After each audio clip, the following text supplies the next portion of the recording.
Hello and welcome to the East Lampeter Township Public Meeting. All participants are now informed that this meeting is being recorded. This meeting is also being offered virtually utilizing Zoom, which is a cloud-based platform for remote video and audio conferencing. The Zoom application is free to the public. The general public is therefore able to join the meeting by connection through the internet or by calling in by phone. The public is also able to observe the meeting on the Township's YouTube channel. Please continue to check the Township website calendar for any updates related to these public meetings. Agendas for these public meetings will also be available on the Township's website. Please be reminded that this meeting is being video and audio recorded and will be posted to the Township's YouTube channel for viewing.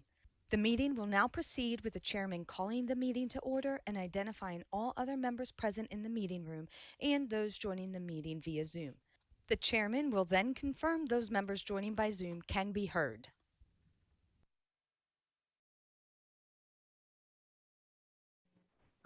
All right, good evening and welcome to the Monday, August 1st, 2022 meeting of the East Lampeter Township Board of Supervisors. In the room this evening, I have Supervisor Root, Supervisor Demi, and Supervisor Thornton. Vice Chair Corey Meyer is absent this evening. We're joined by staff member Ralph Hutchinson at the front of the table. We have no board members on Zoom. Good. Okay. All right. Item number 2 then is pledge to the flag. If you please rise and join me in saying the pledge to the flag. Pledge allegiance to the flag of the United States of America and to the republic for which it stands, one nation, under God, indivisible, with liberty and justice for all. Thank you. There are agendas at the back of the room at the table as you come in. There's also a list to sign your name, please. We do need that for public record, so if you haven't done that on your way in, please do it on your way out, name and organization you're with. Okay, item number 3 on the agenda for this evening is public comment for non-agenda items. Anyone here from the public to address the board on items that are not on the agenda? If you would please come in, you'll have to speak directly into that mic. State your name and your subject that you're going to address the board for.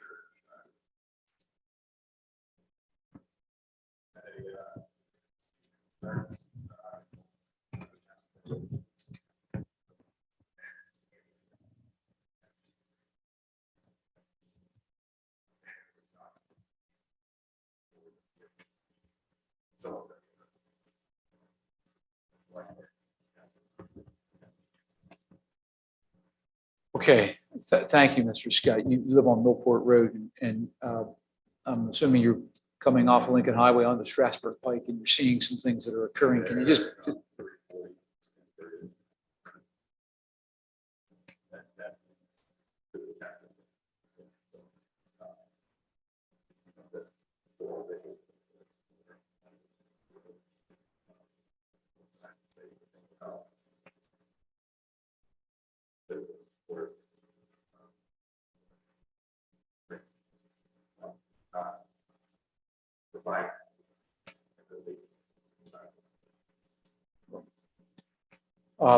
thank you for coming before us. We have had a conversation a number of times about this issue, just as concerned as you are of trying to address this. And both the locations that you cite, we have discussed a number of times as a board. We have had our legal counsel give us their read of the situation and other communities. Ralph, April, I think, is when we had solicitor give us some feedback and perhaps maybe a little bit of analysis of what they saw as the issue and our concerns of trying to address it. Can you speak to what council told us at that time? Sure. In a nutshell, to sort of summarize, the conclusion basically was that this is an issue of free speech, and that people are allowed under the Constitution that right, even as panhandlers, to free speech. There are some regulations, I guess I would call them, in the state traffic code, which suggest that there's an enforcement mechanism there. But it's very difficult to enforce because if they're not on the roadway when they're seen, meaning on the roadway, meaning blocking traffic, then they're not in violation. So essentially, it's a free speech issue, and panhandling is permitted as a result.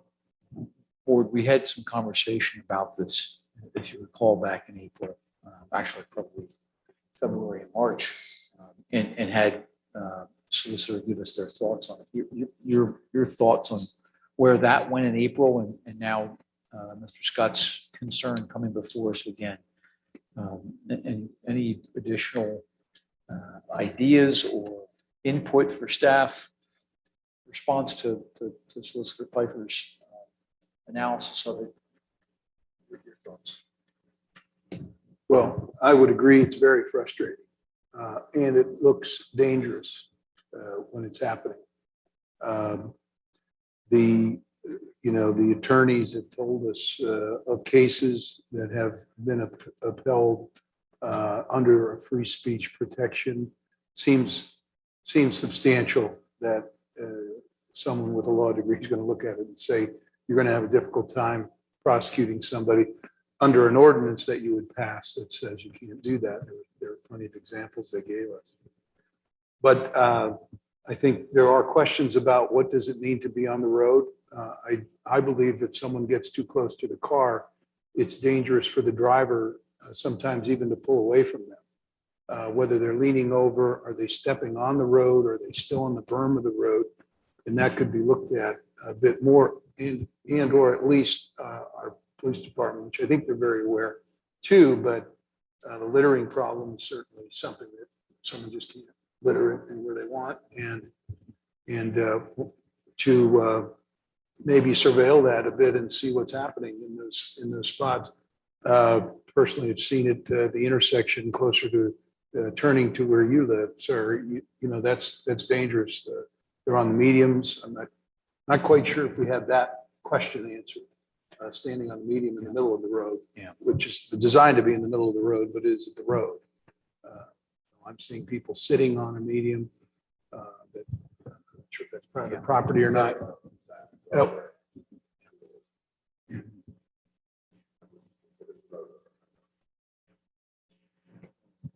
Yeah. I think, Mike, to your point, I think we could ask Solicitor Pfeiffer if she can give us a bit more understanding about the individuals we're seeing that are sitting on the median strip, that concrete barrier in between the lanes. Most of what I think our police department is seeing, what we're all giving feedback to is a private business, and they're sitting in a median strip between the entrance and the exit lanes. Up at 340 at the off ramp, I think you mentioned that as well too, Mr. Scott. We back in February and March, we asked staff to send out public works to try to clean up the trash and the mess. It was clothing, it was bottles, bags of things there. We tried to address that as well too from a public nuisance standpoint. The motor vehicle code, the analysis we got from our solicitor. I think, Ralph, back to the point Mike's making, we get just a better understanding of that. What is standing on the road? What would Susan say that looks like for us? Just so that our police can have a little better understanding of what they can and can't do it. At least give the public a response to it. It's a concern, Mr. Scott. We all share it. We've been discussing it now for a number of months, and we're trying to address it. I know our neighbors to the west in probably East Hempfield Township, Centerville Road, the exit at Centerville Road, they have the same issue. And it's a snapshot of what we deal with. It's the trash. It's deciding is this individual putting themselves into danger? Is the driver of the vehicle in danger? It does represent a growing problem for suburbia.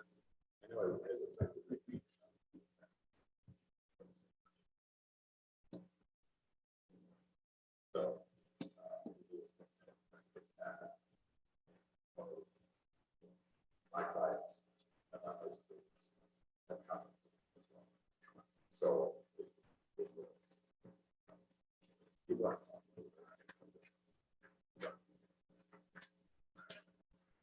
We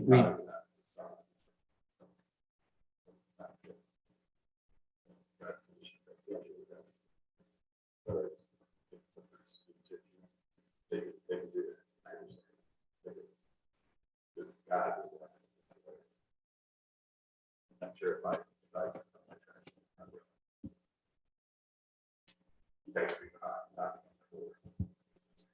Well, yes, there are laws against littering. It has to be viewed. So, someone has to see it happen as it happens, not just the remnants of and the assumption that it came from certain individuals. So it's tough.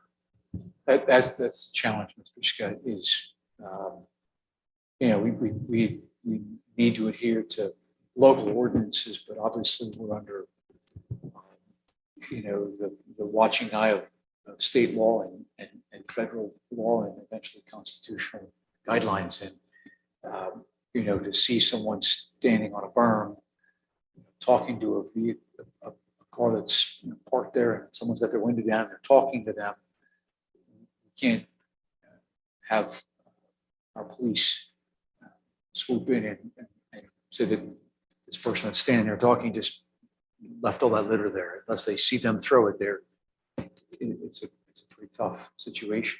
All you need to do is drive up Queen Street, downtown Lancaster, literally in front of our government administrative center, downtown Lancaster.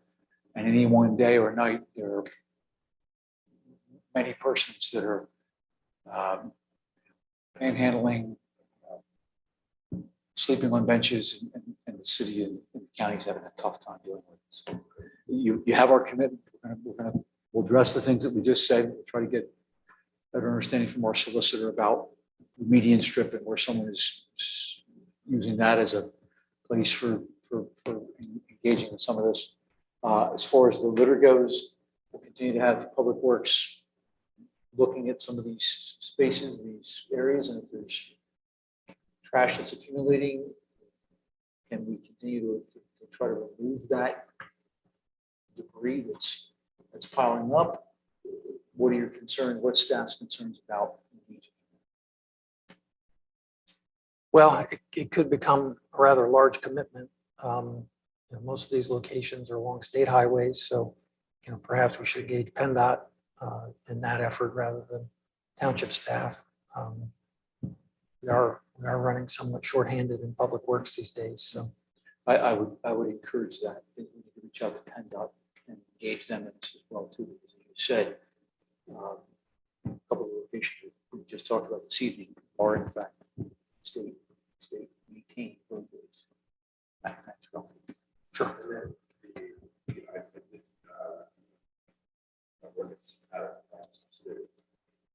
They do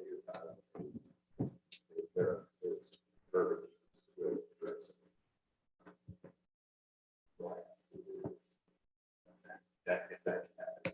So certainly having a full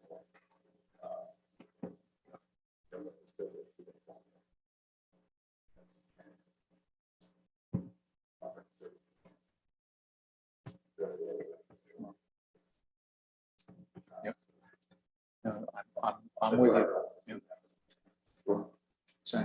I'd just make another comment about our police department, just in talking informally with officers, and I do know they're trained to do this. They have information about services for people like that, especially if they have any indication, if they stop and engage them in conversation, there might be mental health problems, substance abuse, things like that. One of the frustrations is you're seeing the same people showing up. And I know you've seen it. I've seen it. I've seen it at other exits across our area here. So there's calculation in that sort of thing. And so the best we can do to talk about the road and we know that there are already motor vehicle laws covering people on the road, and I'm sure that the police are going to know we're very concerned about it, especially if it seems to be growing. Thank you, Mr. Scott. Appreciate it. Thank you for your work. Thank you. Yes. Your name and then if you would, the issue you're here for, please. Thank you. My name is Henry Gans, live on Eastern Drive in Lancaster. I again listened to Chris, and I've observed at the intersection of the Oakville up the pike and the off ramp from 30 coming get off the off ramp. On the left, there is a huge stack of trash. And my other concern is the young drivers coming up there and easily be intimidated by some of the gentlemen or some of the panhandlers that are walking up and down the area. Again, they're not on the roadway, but they're off to the side. But they are almost arrogant in the way that they look at you if you do not want to contribute.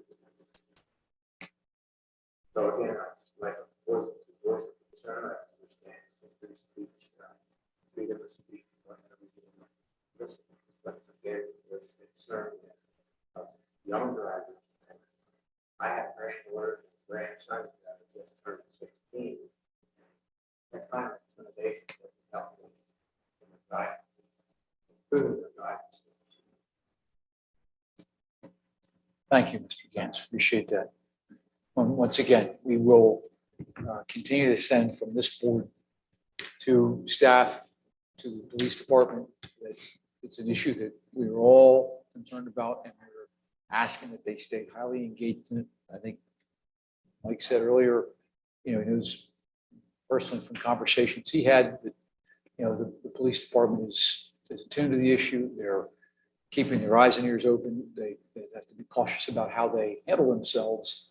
But we have our police departments engaged in it, watching this public works.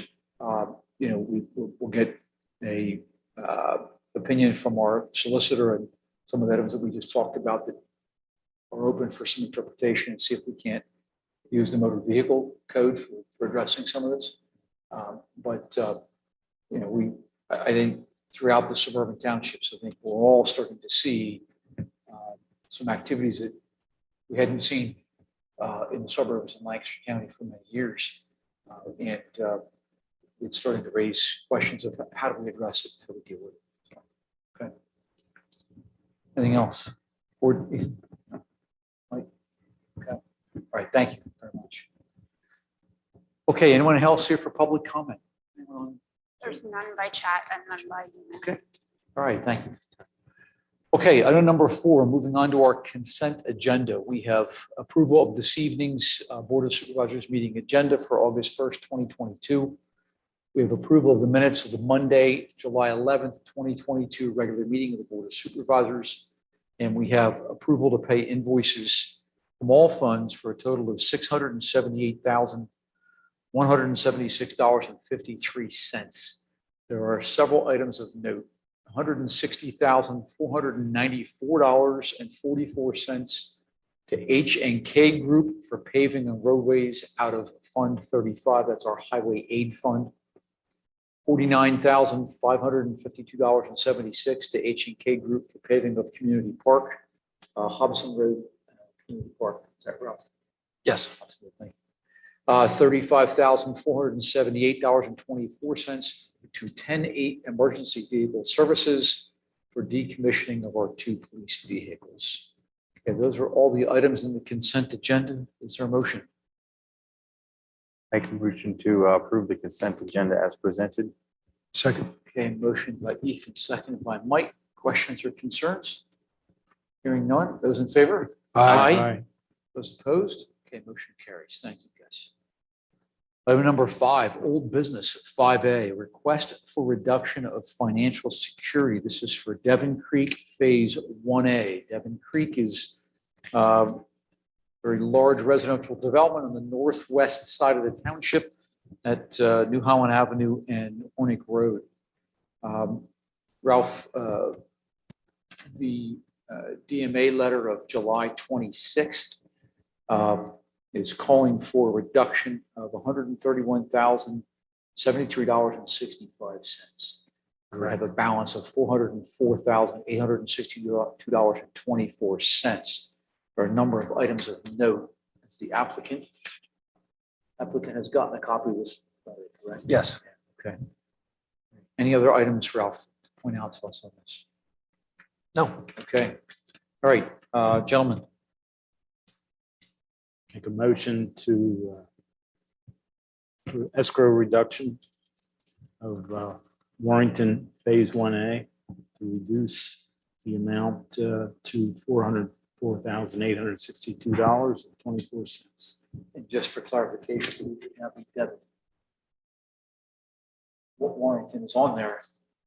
Right. When it was originally Devon. recorded, it was Warrington, and now it's called Devon Creek. I have to remember both of these. Yes. Yes. Thank you, Roger. The motion, is there a second? Second. Okay, motion by Roger, second by Ethan. Questions or concerns? Hearing none, those in favor? Aye. Those opposed? Motion carries. Thank you. Item number 5B, Greenfield North Revised Land Development Plan number 21-17, Greenfield Road. Would state your name, who you're here with. Thank you. You can actually pull it out, hold it if you want to.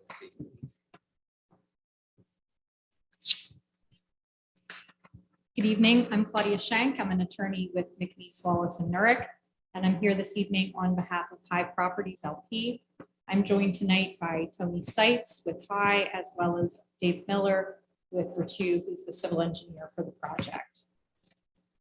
The board is very familiar, I think, with the Greenfield North Plan. Just to provide a brief refresher on the proposed plan, which Dave is putting on the display board there. It's actually going to be the plan to your left. The plan to the right is the plan that was previously conditionally approved.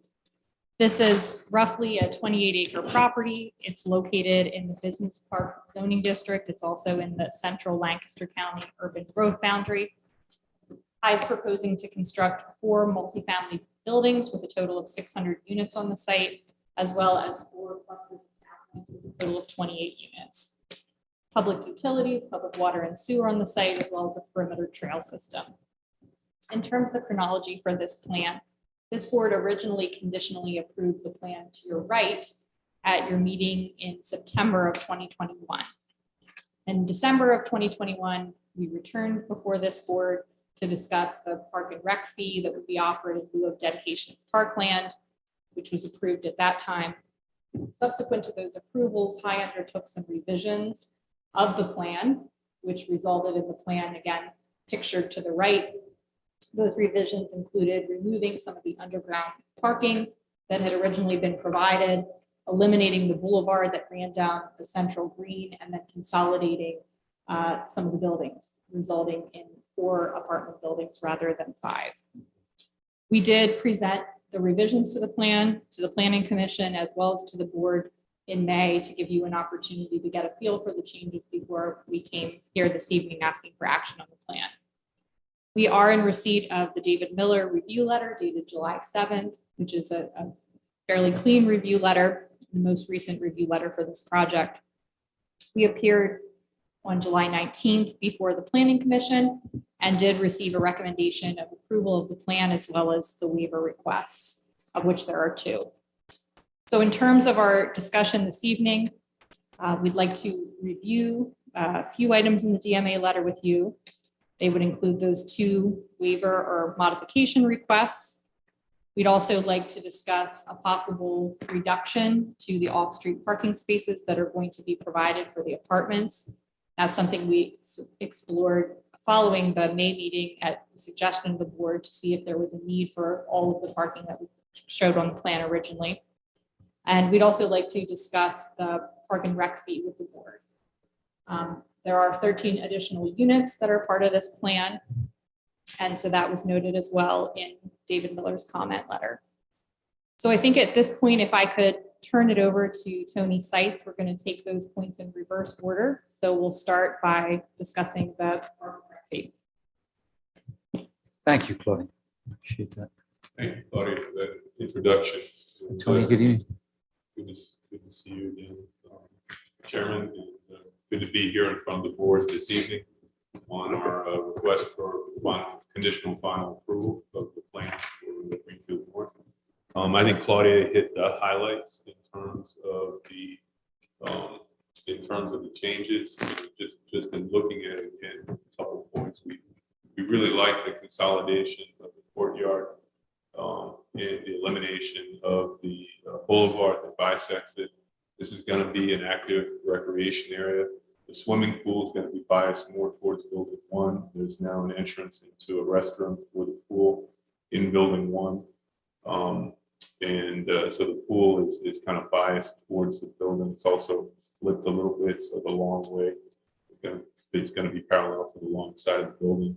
It's going to be a really neat pool area. We're going to have grills. We're going to have active recreation games, plenty of tables and seating, and paths through this expanded courtyard area, all without cars traveling through, parking, and kind of disturbing that recreation space that we now feel is better suited to the residents, the main buildings, and more central to the project. We think it's a cleaner look for the plan, a cleaner design, and will make the residents happy.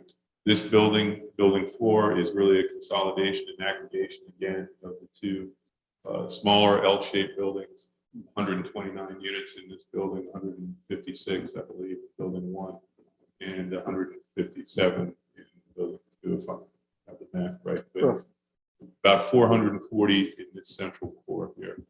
And just remind you again, the center of this building is really the community center, the same footprint for this center. The design of the center internally is very much the same. So that's going to be a great asset for the residents of the community.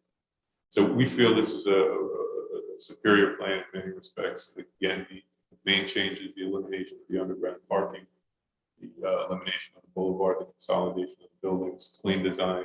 We're very happy with this plan. I think it's going to work really well. The other point that I would make is going to step back here. The building design did not change.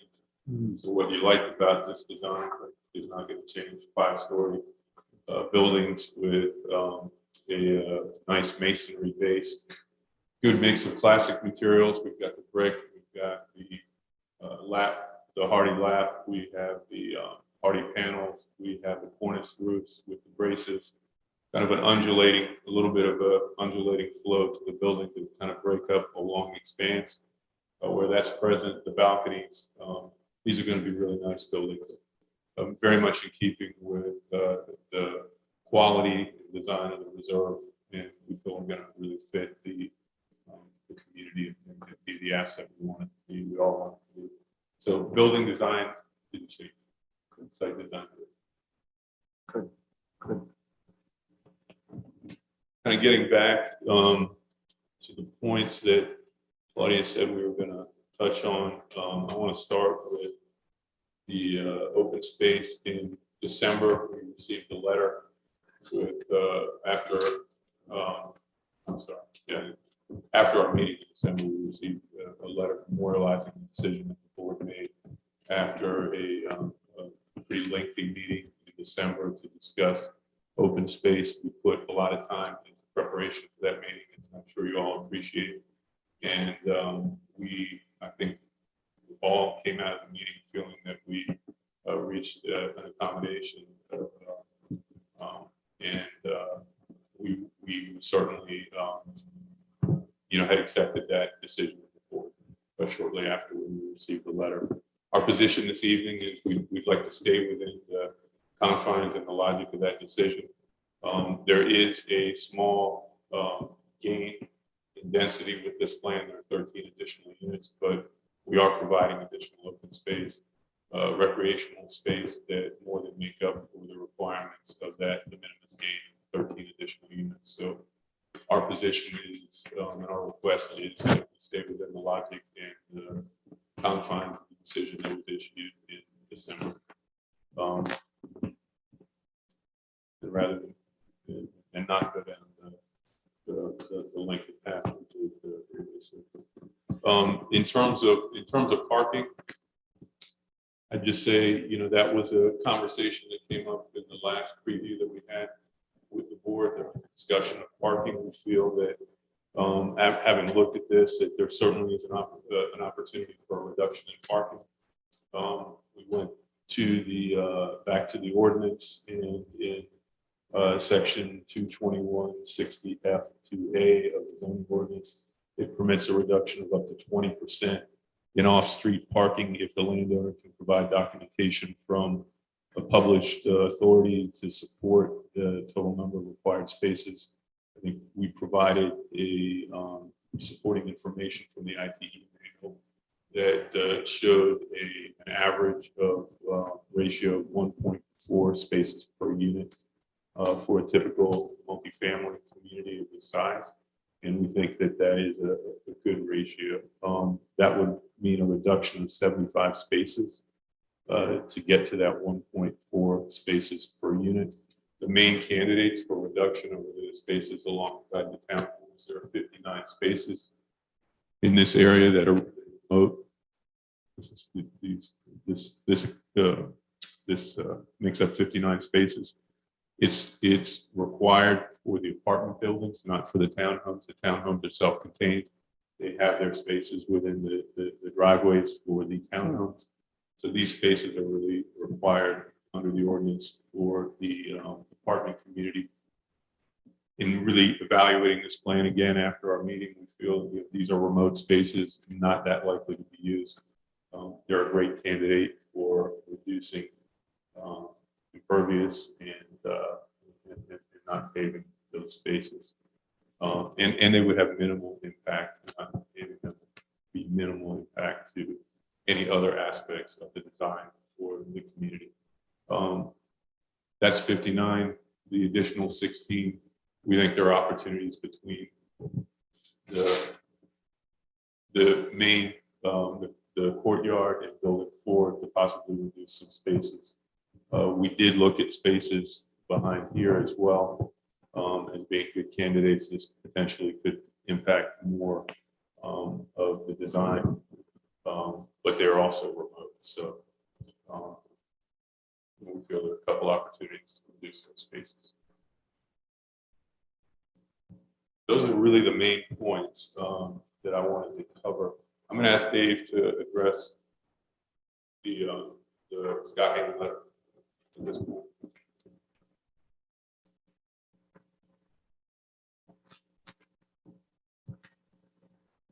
Thank you, Tony. I will say, you didn't mention that the stormwater management system will continue to be designed to meet the full parking that's shown out on the plan. So it's just a matter of not constructing those up to 75 spaces. But so from that sense, the stormwater would be a little over-designed, which is a good thing. So looking at the July 7th DMA letter, there are two waivers that are discussed. The first one is one that was actually approved back with the original plan. The ordinance calls for sidewalks along street frontages, and we have Greenfield Road and Willow Road. And rather than putting concrete sidewalks, linear sidewalks within the right of way, we are proposing a 5-foot wide bituminous path, kind of meandering through, creating a little more interest and part of the overall trail network within Greenfield. And so the waiver that we requested and was granted was to install that meandering bituminous path. Some of it is outside of the right of way.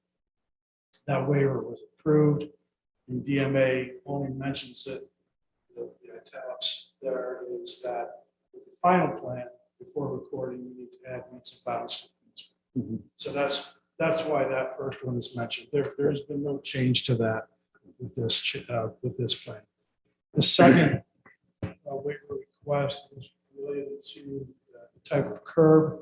And we mentioned this when we were before you last time, but this small boulevard entrance, we are proposing a mountable curb, a PennDOT style mountable curb as opposed to a vertical curb.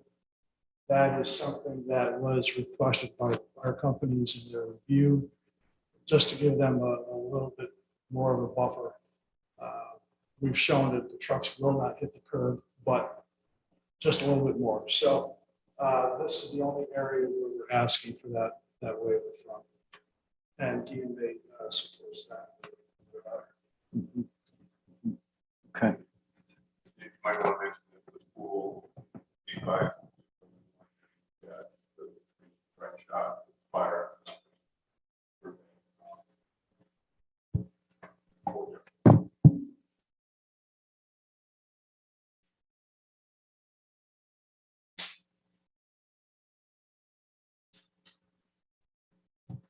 This was the most current rendering that we showed you at the prior meeting. This is the plan that's actually before you, the land development plan. As Tony discussed, the pool has been shifted and reoriented through there. And we do have a path between buildings 1 and 2. The fire company was supportive of what we showed. They just requested that there be a 10-foot wide path to get vehicles through if necessary. So we have provided that 10-foot wide path.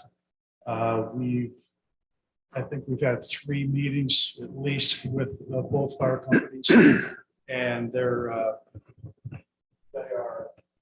okay with this. We're just waiting for the letter to come through, but we've given them the hydrants, the accesses, everything they've asked for. So Dave, is there a bollard at either end of that or something so that you don't have your residents just driving down through there, or is there? We're not showing that, honestly. We have a mountable curb through there for those accesses. We are not showing any kind of breakaway chains at this point, not to say that we couldn't. Just following along with your concept of the recreation area in the middle there and the pool and so forth, just would be concerned. Do you have any concerns that there's a couple of 16, 17-year-old kids who decide that's awful fun to kind of drive through there and scream and holler at people at the pool, and before you know it, there's an issue of traffic through there? Is that a possibility for that kind of ease of access to that pathway as you're calling it? That is certainly something that we can discuss. I don't think there'd be any objection to that. It's in some form or fashion, as long as the fire company would approve of it. No, I hear you're responding to the emergency services request for something. Right. I think it's great you're having that conversation. Just, I see it as a potential for I'm sure we don't others want a to drive chain going across there, but we want something that is aesthetically pleasing, but something that can work both And factors. it's essentially a walking path, no bicycles. Is it taking into consideration other types of transportation now? I mean, the intent is for pedestrian traffic, just to get between the buildings. Right. It's really part of the trail network as well. So maybe they only want to take half through there. Great place for bikes. Yeah. Especially kids. I mean, it's one of, It's 10 feet. it's an enforcement problem on their end. I don't think they want cars driving there. They have video cameras. It's a great. I don't think anyone's gonna do Yeah, that more than it's a once. great idea. I like the part of the path system too. Just whatever you can. Sounds like you're thinking of however you can enforce it. So whatever you need to do. But I'm saying for bike enthusiasts, a 10-foot wide path would be one suitable for walking. Absolutely. Yeah. Absolutely. Yeah. That's great. Okay. Thank you, David, for showing that. Appreciate it. Sure. A question on the parking, if I could. Is there, I think one of the things that strikes me about it is the careful plan of really how your recreation comes together, but the parking spaces to remove them, the least environmentally disruptive versus the ones Well, and let's say ones that you probably don't need as much as others because they're farther away. Would they be the ones in the south part of the rendering where we're looking at there? At initial glance, could be, but we have a stormwater management basin through here, so we got to build that up anyway. Retaining walls are needed for that, so it serves dual purpose. Okay. But otherwise, it would be And then where you are on the eastern portion, they're going to remove parking. What will that be? That's the 59 spaces along this drive aisle. Yeah. Good candidate for that. they were- Right, there were initially 20 spaces. When the underground parking was removed, we needed surface parking, so we filled that in. But as Tony mentioned, they are somewhat remote from the building, so I thought that was a good candidate for spaces. But it's no parking but Blacktop Road, is it? What is there? Well, this is the drive aisle for the townhomes. to Okay. Access the driveways to the townhomes. Okay. So So, this drive aisle would be constructed when the townhomes are constructed. With the additional parking there would not. so it'd be good. Okay. So there'd be Okay, that's, curbing along there. What's your defining between your paved and your greenway there? Yeah, there are inlets proposed at the corners, I'll say. We would still want to direct the water into those inlets.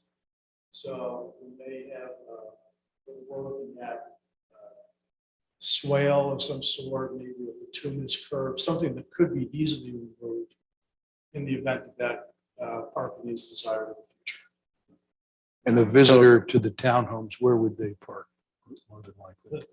The townhomes require 2 spaces per unit per code. We have 2 spaces within the driveways plus a garage. Plus the garage. So each unit has 3 spaces. Which are not. We did not count them in our calcs, but they are there. Okay. So a car backing out from the townhomes, how does that driver know where the green starts? So what's the definition backing out? Well, this is a 24-foot wide aisle, so Right. it's the same width as a street or any kind of parking aisle would be. So they still But- have that full width available. Right, but under this drawing, they would run into a curb at some point.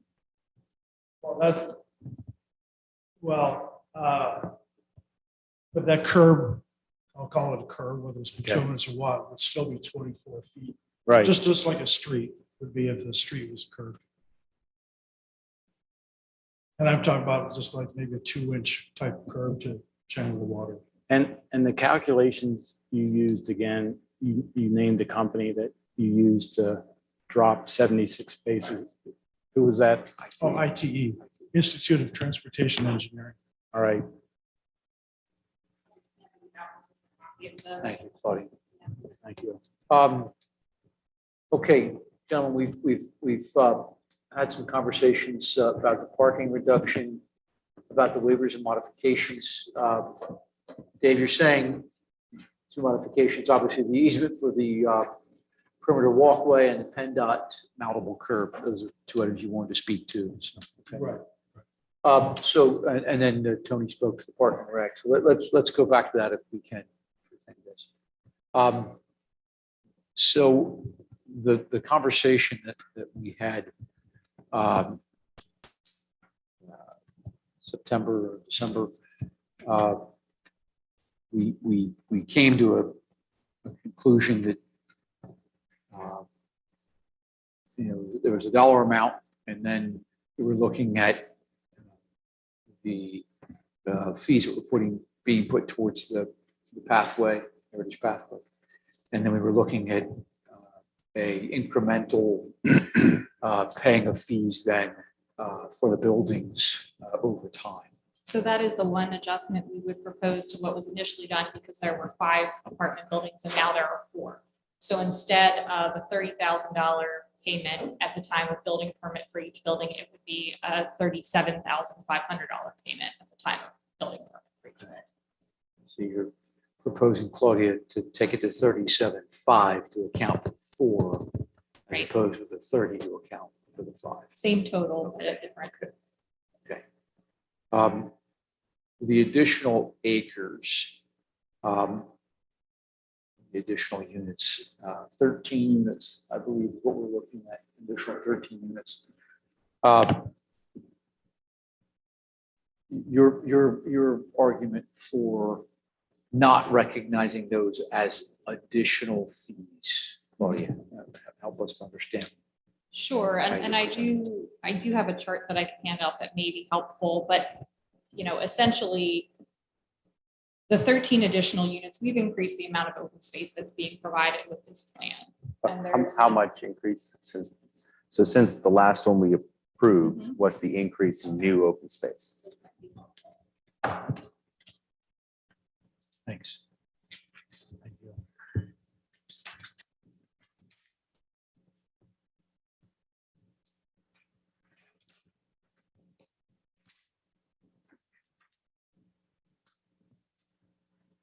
So since the plan was approved, there's been an increase in the total open space, and I'm referring to primary recreation space of 0.46 acres.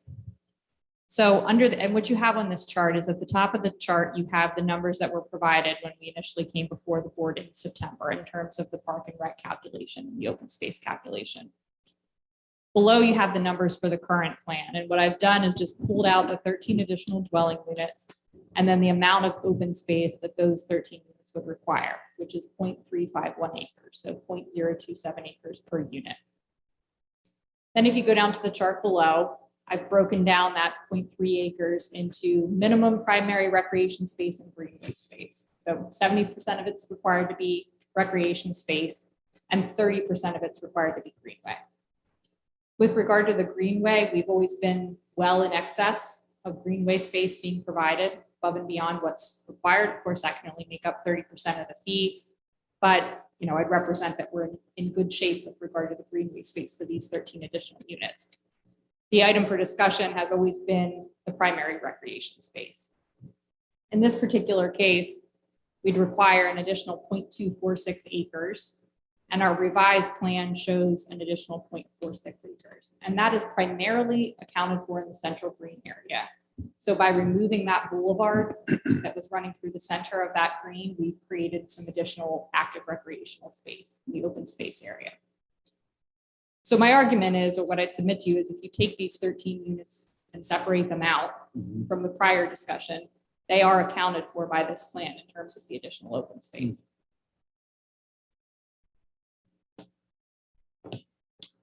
Okay, so designing the central green area where the pool is, I hear you saying, Claudia,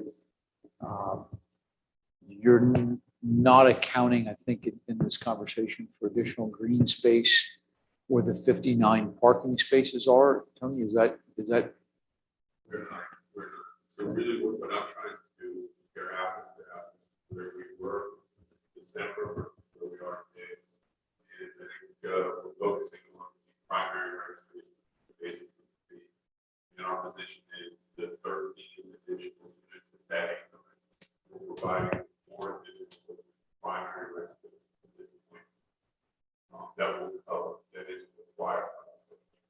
I'm suggesting by the lot, Donald, that matter, and all thought.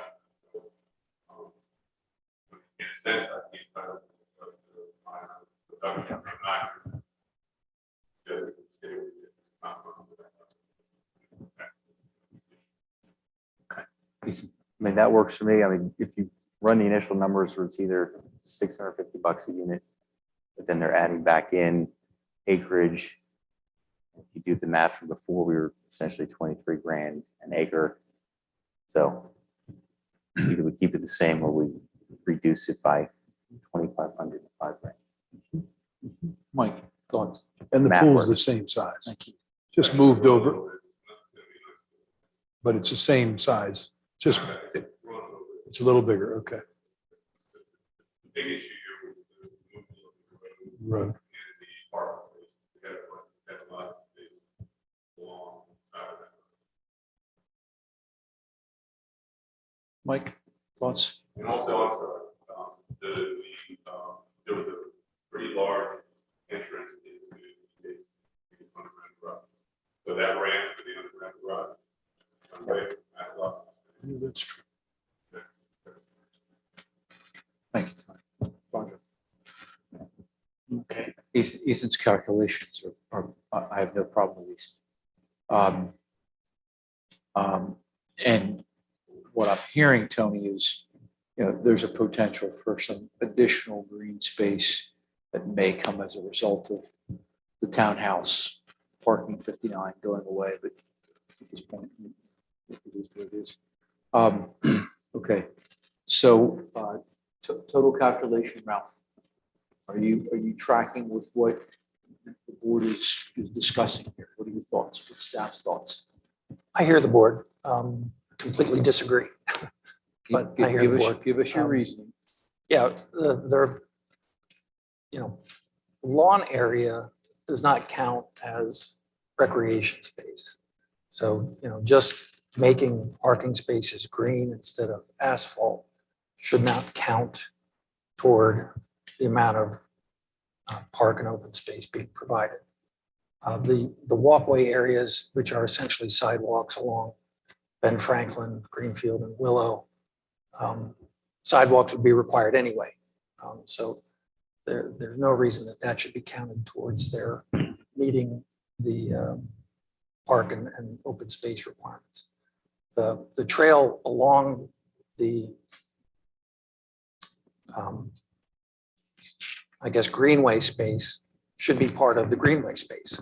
It's not primary recreation space. So what they have is a pool area, they have a community center, and they have a dog park.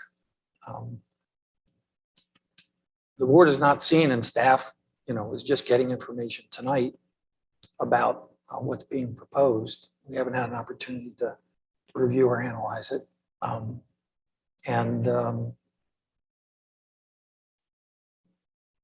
Again, lawn area, just because it's grass, doesn't count as park space under the ordinance.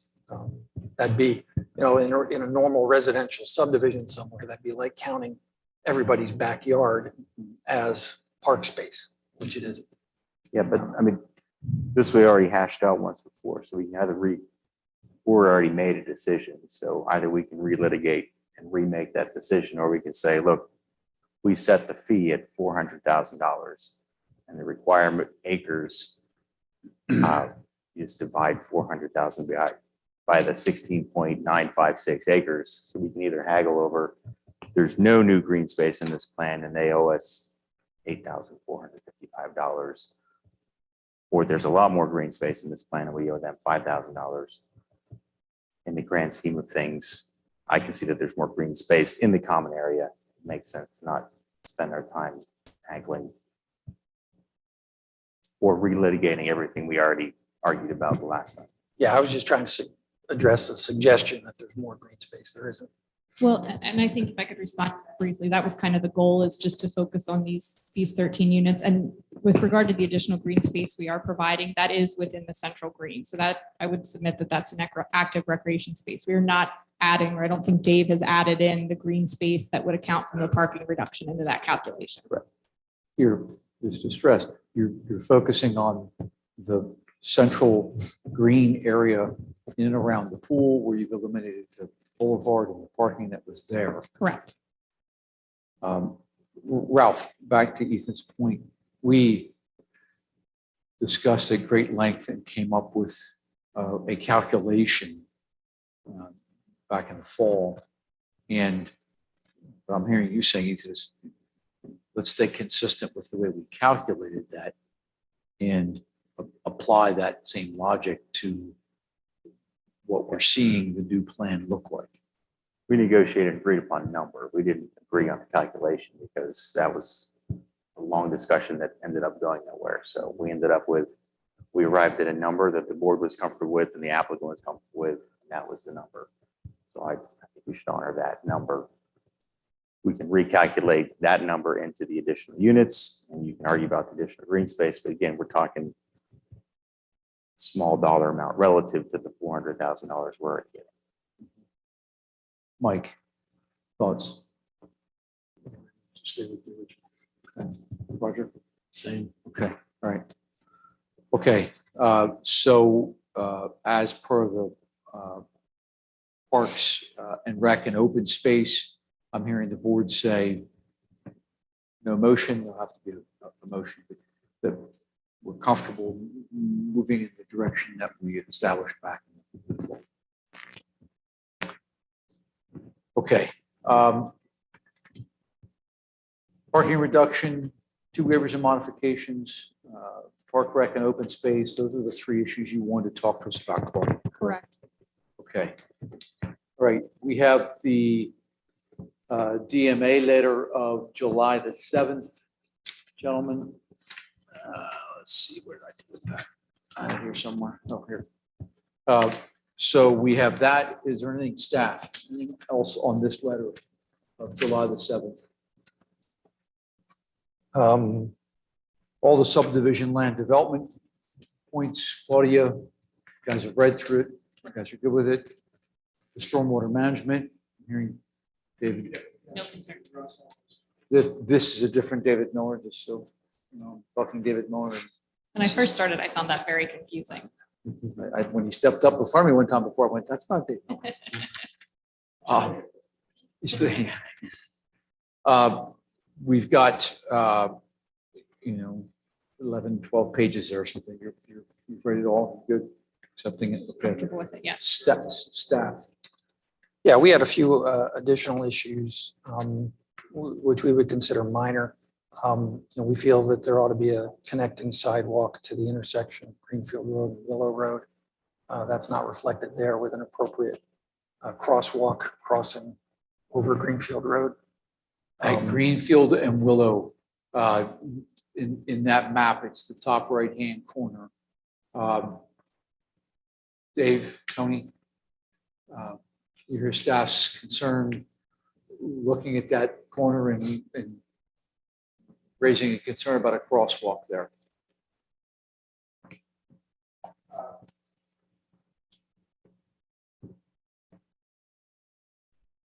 That's the first time I'm hearing that. That's the first time I'm hearing that. I think in principle, I don't have an issue with it. You're talking about Up where the townhouses are there, Dave, yes, correct. here. Now on that far side, I guess I'll call it the north side of Greenfield. There's a pathway that's part of the College of Health Sciences. I don't know where that is in relation to the Willow Road Greenfield intersection.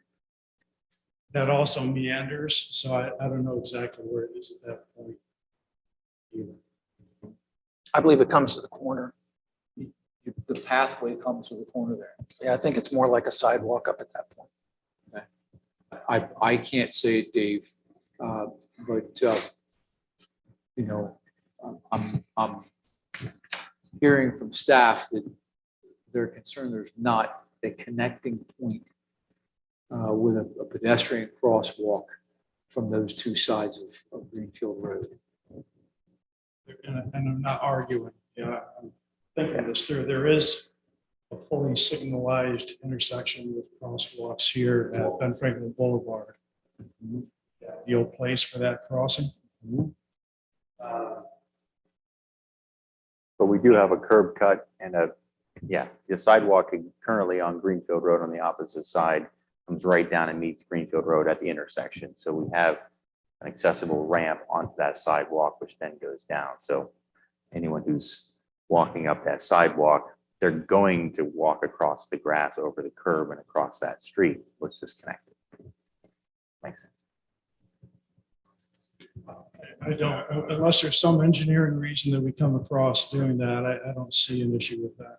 And I'm not going to ask. What was your concern? What possible engineering problem could there be? On the spot here, I can't give 100% insurance, but I don't see that without looking at grades and. Staff would recommend that the board add that as a condition of approval. Okay. We'd like to see the secondary driveway, which is the one coming out of the complex closest to Willow Road, designed as a right-in, right-out only driveway.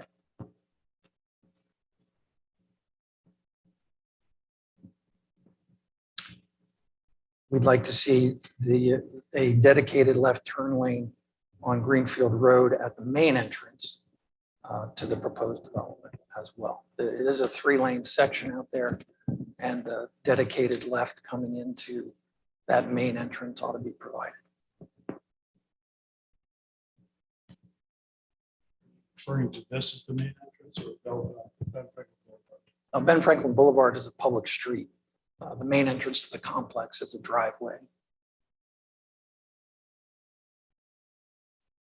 So Dave, if you go up to the middle of the complex here, It's paint. It's paint. Is that a median in there or is that, This is the nominal curve. No, there's no median on Greenfield Road. but okay, so that in This that, is the nominal curve. that's the only part they were looking for the mountable curb, not on the corners? Right, just that it's. so So there's a instead, mountable curb and then a median. Is it just a round hump or is that, The curve itself. You're talking about the curve yeah, itself? in between the curb on both sides, is it just a hump or is there a spot? If you walked across it, would you be able to stand in the middle of it? Yeah, if you walked across here, Mhm. this is actually compressed through here, so it's level. it's a pedestrian friendly walk, Yes. modified walkway through there. But you have potential.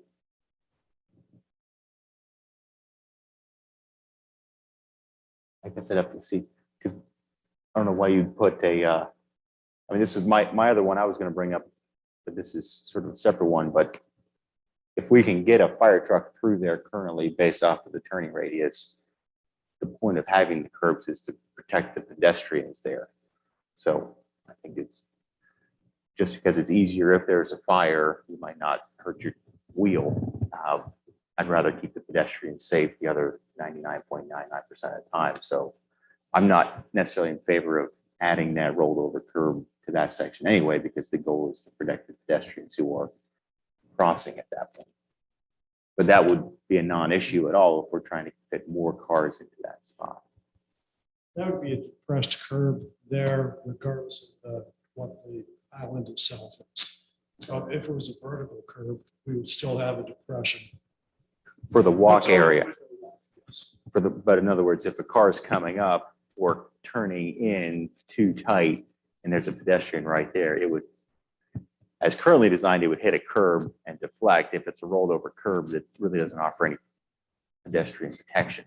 It's just more aesthetics of, you probably shouldn't want to hit it at speed, but if you do, the pedestrian is the one moving. So the question comes back to the David Miller's letter of July 7th is granting with condition the modified rollover curb in that location. Request the fire to come to the fire company. You're raising a concern saying you personally are not sure you think it's necessary. You support it. Yeah, I mean, a lot of the things are, we want to make this, even adding those, we want to make this a pedestrian friendly place. There's a lot of people here. So it's one of, are we making more accommodations for very large vehicles that are be there a very small percentage of the time, or making more accommodations for the vehicles trying to exit? Whereas I think we should make accommodations for trying to keep the pedestrians safe. They're walking up and down that street. It's a matter of what's the board's priority? Are we prioritizing Fire truck people or the safety cars. people. And if the cars have to wait a little bit longer because there's people, I think we should keep people safe. I mean, if this is already designed to work as is, they know how to build apartment buildings, they know how much flow, so if cars have to stack up a few extra minutes, that's fine. But that's more of what are we designing for? Wanting them to design for keeping the people crossing there safe, make it easier to drive out, or making it easier to get a fire truck in without hurting their rims. Staff, what are your thoughts? What was your response when the fire company came forward and said, hey, we'd like to see this change? Staff doesn't object to the mountable, but I understand Ethan's point about trying to protect pedestrians through there. That what I was, I don't want to muddy things up, but what I was suggesting wouldn't have doesn't change that driveway design at all. I was suggesting providing on Greenfield Road a dedicated left-hand turn lane for traffic coming into the driveway. No change for any of the lane configuration coming out of the driveway. Yeah. So in other words, you're coming on that map right to left, so traffic off of Willow Road. Yeah, I don't think we need that. It's a 3-lane section now. So it's just paint really to identify where those left turners should queue up to come into the site. So right now it's designed with there's just a center turn lane the entire route. Yeah. Right. The issue that's not shown on there is that on the other side of the street, there are driveways for entering vehicles as well. And so by having a dedicated space there, you reduce the conflicts between movements on Greenfield Road. Yeah. Okay, that makes sense. And the right in, right out for the other driveway, because that's so close to Willow Road, having, left turners trying to make that movement is a concern to So, staff. Dave, go up to that. Which other entrance are you talking about? Go up. Yes, there you go. Thank you, Tony. So point to that again, Tony, if you would. So what staff is suggesting is that be a right out and right in only. Correct. Not be allowed. No lefts in, no lefts out. But that essentially forces that as an exit, forces the traffic onto Willow Road, which I don't think we want to. How does it incentivize. force it onto Willow Road? Well, Ethan's suggesting if it's right turn out only, you're going to push cars out onto Willow Road. The only thing to the right of that is Willow Road. You don't have an option when you go out there.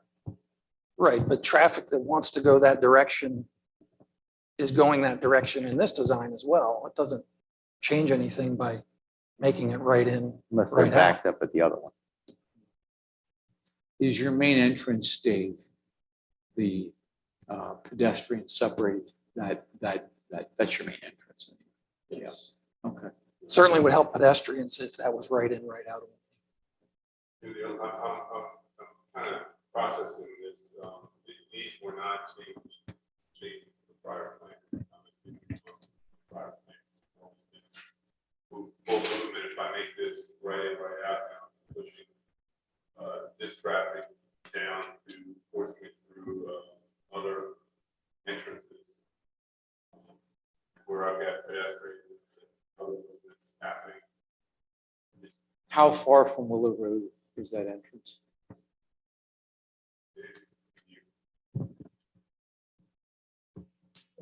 I mean, did a traffic engineer look at that and say, it's good to go? Yeah. And we meet the site distance requirements. It meets the site distance requirements Yes. and a traffic engineer approved, traffic engineer looked at it. Okay. Yeah, that site distance has been always shown on the plan. Okay. It's 280 feet center line to center line. Yeah. Where's the driveway on the opposite side of Greenfield Road?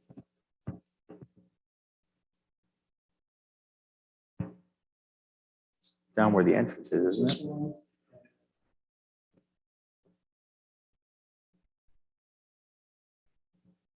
It's right across it's right across the street. I believe it's right across, I can't say it's exactly right. Right. So you've got a lot of action going on there. Okay, But you certainly want your driveways. Also, sure. But we have looked at, the traffic engineer looked at it, they studied it. They weren't recommending anything different than what we're seeing here now. We did look at this prior and we approved that at that point. Yeah, certainly their judgment was that this would work. Doesn't mean that it couldn't be better. The last issue that staff wanted to bring up this evening is related to the 40,000 cubic yards of material being trucked onto the site in order to level the site. We feel that it ought to be a condition of approval that the applicant fully addresses that by providing bond to make all repairs. We have looked at this, gentlemen. We've looked at this. We've talked about it, at different times as a concern. There's not a map up there, but the route to get the fill from one location in the township to this location is going to take your trucks over Pitney and over Stauffer Run. It's going to take it over Stauffer Run.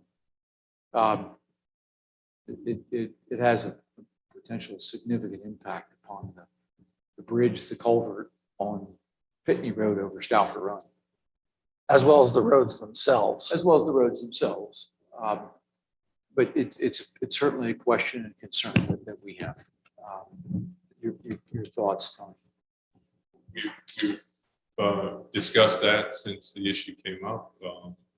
Ralph and Tara made that concern plain on the board's behalf.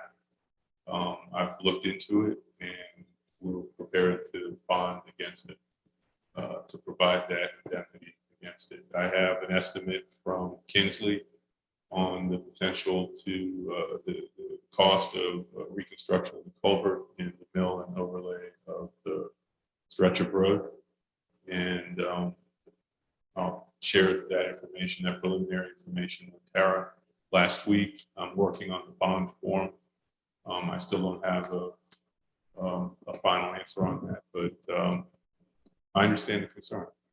And I've worked hard to address it from the start. Kinsley's also made the recommendation that they place steel plates over the culvert that would span the width of the culvert. They'll provide that detail to the township. I've encouraged them to do that. And, I'm confident they're going to take all prudent measures to safeguard the road. I think the form of the bond or the term of the bond is, as I explained to Tara, is a year from the completion of the bill transport. We have a couple more questions related to that. The route that was shown takes the 4,000 triaxle loads onto Willow Road. Is that really necessary? No, it's not. That's an error. It should not go into the road. Okay, where does it stop? It stops at the construction entrance to Greenfield. Which is where? We've always shown it. Dave, do you have the plan that shows the outline of the fill placement?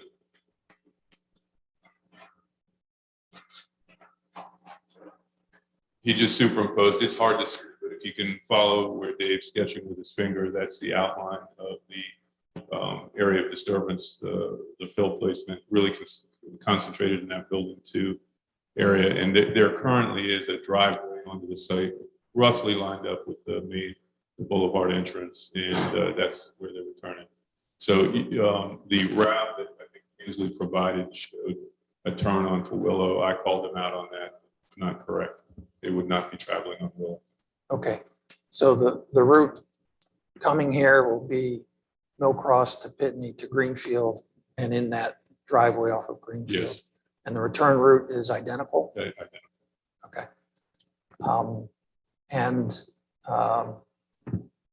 Related to damages, it's possible that damages would include the base of the road. in addition to just the surface of the road. So mill and overlay is a surface treatment. This is what- So we'd recommend that the bond also cover base repair as needed. And the amount of the bond should be set as part of the condition for this approval. With all due respect, I think I've been very prudent in trying to address this. This is going to be, I hope, a win-win for both Walnut Street and Greenfield North. We have the opportunity to receive the fill from the Walnut Street project. It will be suitable fill that will come, only suitable fill will come to the site, and Kinsley, who's going to do the excavating, will also do the placement at Greenfield. So we're not messing around with two different contractors and coordination issues. It should work well. Worked hard to make this work. Yeah. So the estimate that I have from Kinsley is $575,000 for complete repair of the culvert. The mill and overlay I've added. I plan to add because I think we have a DEP permit required if the culvert was damaged. So I'm adding a healthy amount for that. I don't have a figure for the base right now. If we wanted to settle on a number, I think $1 million is a good number. The last issue, I'm sorry. The base repair. Milling and overlay. I'm hearing high represent $1 million for that. In addition, the 575 for the bridge, Tony, is that correct? That includes the bridge. That includes Total bond. So the 575 was the total. I'm sorry, was the 575 included the culvert? It's the culvert. Included the culvert and the mill and overlay. Now, we certainly hope that that amount is not needed. Okay. But As do we. in order to protect the township, I Okay. do feel that it should be And then set. And the base repair on top of that?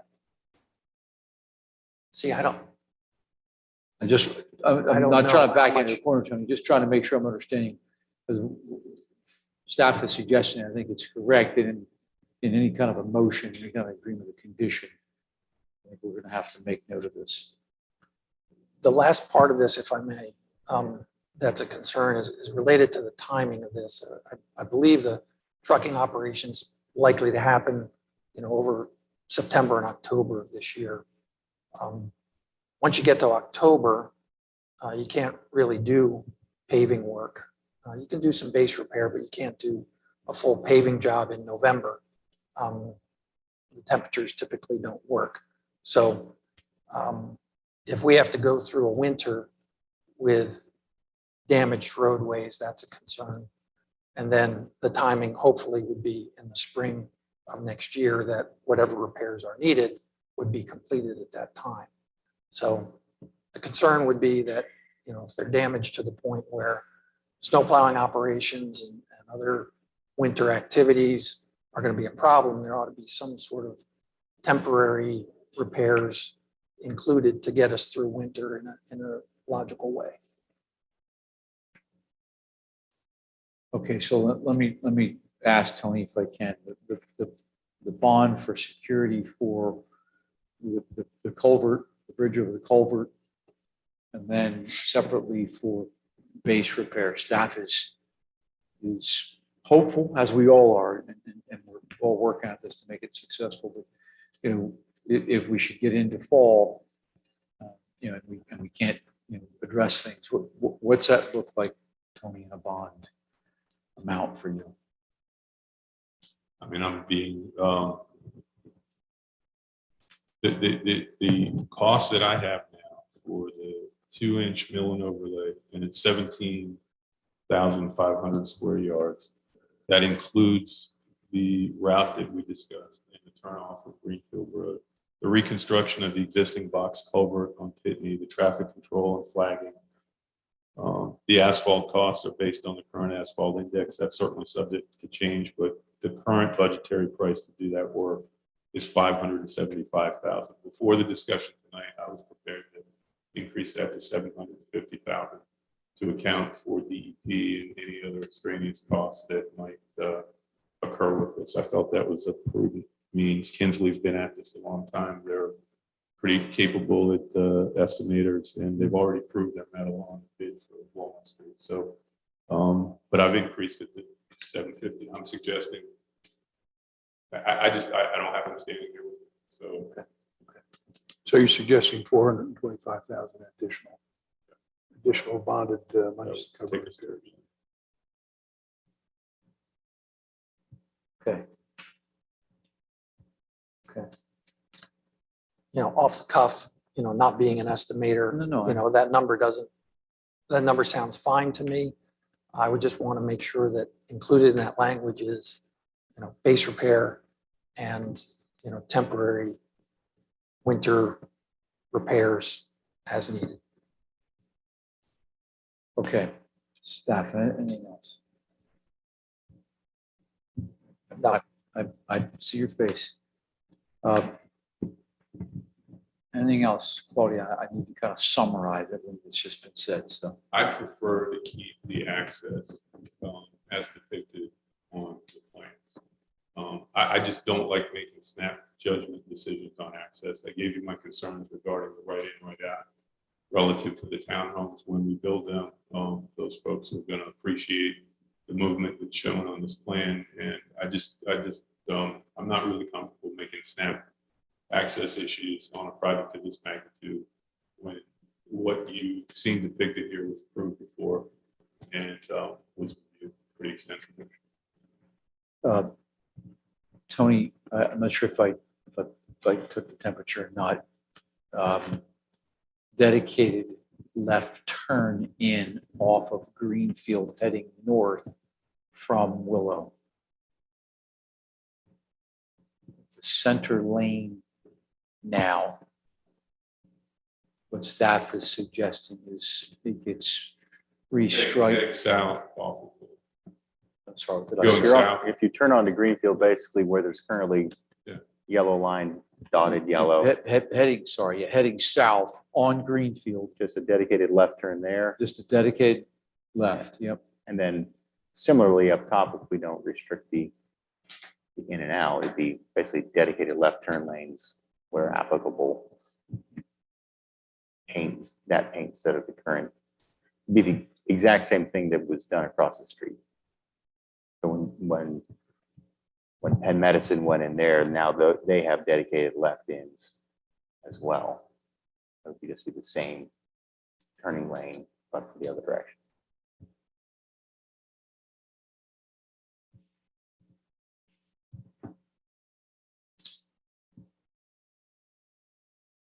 I feel less strongly about the dedicated left. Right.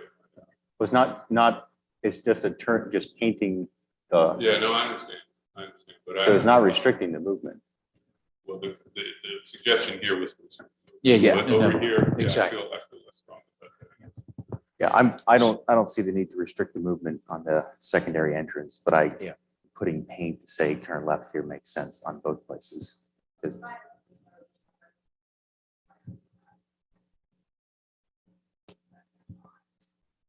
Yeah, I mean, currently, if you're turning into Penn Medicine or turning onto Willow, there's a dedicated left turn lane in each one of those places. It'd be just be the opposite dedicated left turn lane.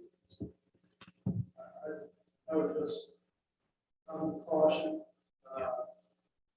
suggest that the length of that left turn lane be best. I think we have, yeah, I think we have Just to be work with painting that. a left turn lane in when there's an ingress. Staff, Yeah, It's they just reasonably said- safe to do so. but within the confines of what you have there, we have to work with. Yeah, they'd essentially be back to back. The dedicated left going into the driveway at the college is going to be back to back with this one. It's probably going to be, halfway between the two is where you start to taper. Okay. Tony, you're. Yeah, within the confines of what's doable here. Let's do it. Okay. Mike, additional thoughts? I'm going to summarize here just a second, Roger. I'm gonna kind of summarize what I've heard. Anything else, Claudia? So what I'm hearing is, and this has to be a motion and it has to be whatever the board decides. I'm just going to summarize what I'm hearing.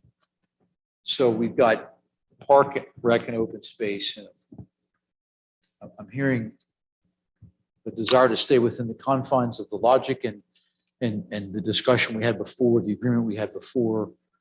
We were having lots of discussions as a board and a body outside this project on other ways to perhaps, deal with these issues. But I'm hearing from the board, let's remain with the logic that we put in place, the agreement we put in place. There's some additional green space that came on. Staff is pushing back at that. I'm hearing the board say we're comfortable with the amount that we had. Is there an amount, Ethan, that's a change? Is there an addition? Is there anything less? Okay, so And the only question I would have would be in the phasing. The previous was $150,000, $30,000 increments per building because there was 3 buildings. We have 4 buildings. Are you still doing it in 3? 37. We would adjust for the 4 buildings. Yeah. So same way, it would just rise to 37.5. The other issue there is just to confirm that the townhouses will be built after the other 4 buildings are built. That's correct. That was always my understanding. Yeah, that of was the way we were. Here's your face. Yeah, okay. I'm hearing on the parking reduction, we're removing 75 spaces, 59 at the townhouses. Maybe some green space there, but it might not. It could be future parking needs, but it's definitely continuing to be used as the main cartway to get the townhouse residents to their driveways. And then perhaps 16 somewhere else. It could be on the east side of the community center, on the south side of the community center. On the south side, I'm referring to the south side, that there's a retention basin, so we've got to be cautious about that. Applicant will have to consider where they do those additional 16, but we're talking about 75 spaces.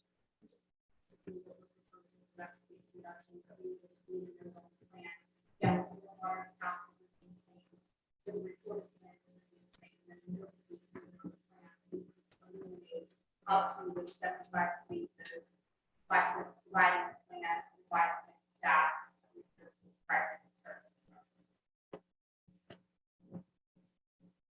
That's going to be recorded.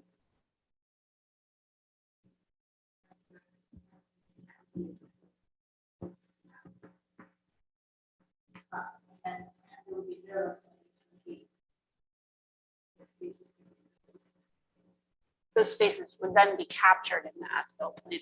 Yes, they would be captured. Which is And we did it reserved. Which is required to be reported. which is also, I'm hearing though, that stormwater requirements would be met, they'd remain in place for those spots. So essentially a provision to allow for a reduction of up to 59 spaces, 75. 75 spaces. The only other comment I would make is that I would have a concern about design that would leave the additional, I think was where Roger was going, the additional grass area available for random parking that you can get run down. It's not going to function properly. It's it's going to become guest spaces for the townhouses. And so the design ought to be adequate to prevent that.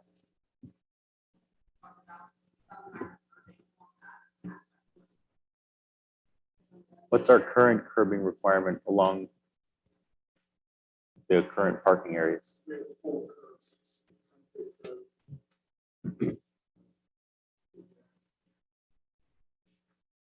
So basically, as long as, once the as-built plan, I mean, we're not waiving any curbing requirements for the interior. Those would still be in effect. So if they decrease by 75 spaces, they still provide interior curbing. That makes sense to staff. But not special rolled curbing or a different type of curbing. We have a requirement for curbing that still applies. There's no other ask to waive the interior curbing requirements. Tony? Okay. Claudia? Okay, following on the plan, Sarah?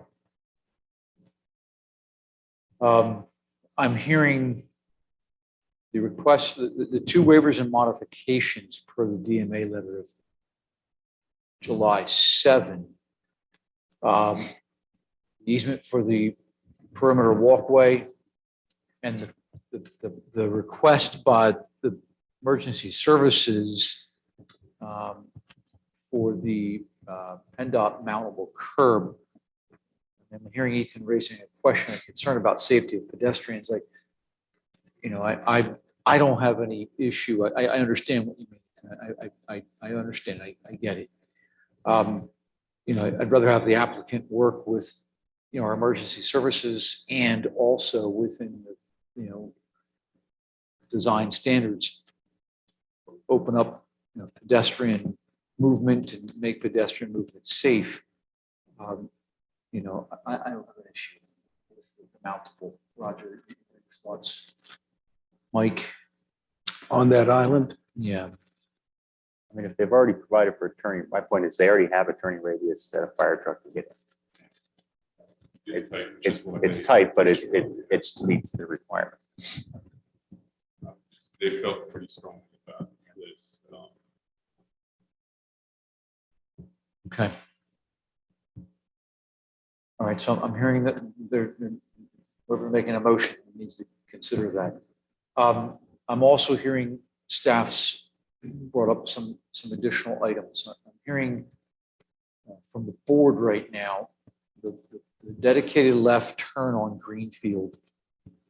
You know, encouraging, requiring the applicant to look at within the confines of the site distances that you have there, the space that you have, work with dedicated left turns off of Greenfield into the site. I'm hearing a crosswalk on Greenfield at Willow and Greenfield, Dave.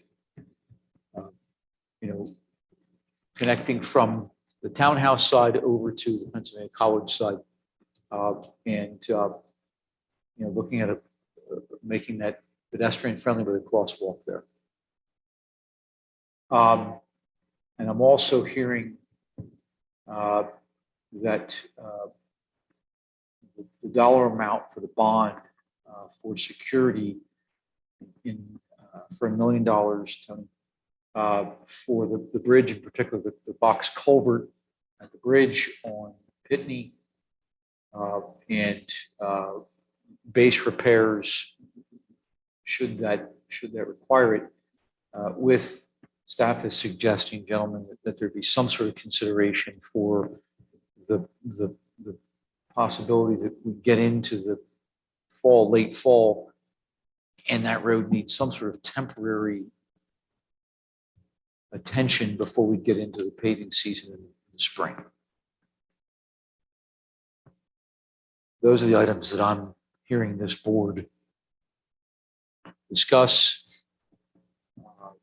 Want to address with the applicant through the conditions placed upon the agreement of the approval. And I'm hearing the applicant respond favorably to these items as well, too. Correct.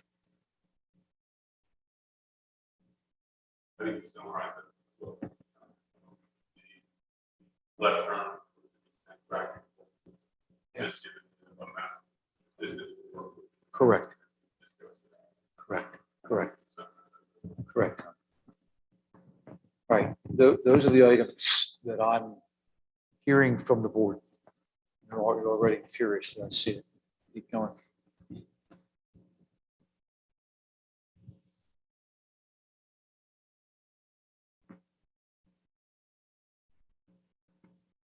So, John, just to review our points again, the park and recreation space fee remaining the same as previously negotiated.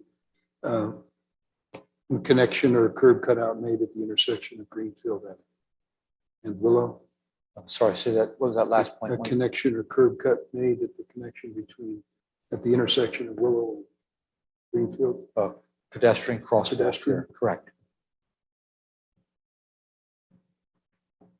Including dedicated left turning lanes to the main entrance and main and secondary entrances on Greenfield.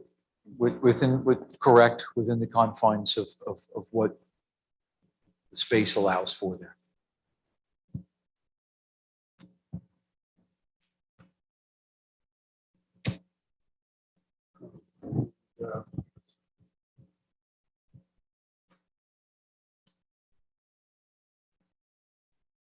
Bond in the amount of $1 million Correct. being what the proper word is, but covering Provide security for security for the box culvert under the bridge on Pitney. Stop and run. Mill and overlay and base, Overlay and base repair. mill overlay and base repair and temporary repairs as needed.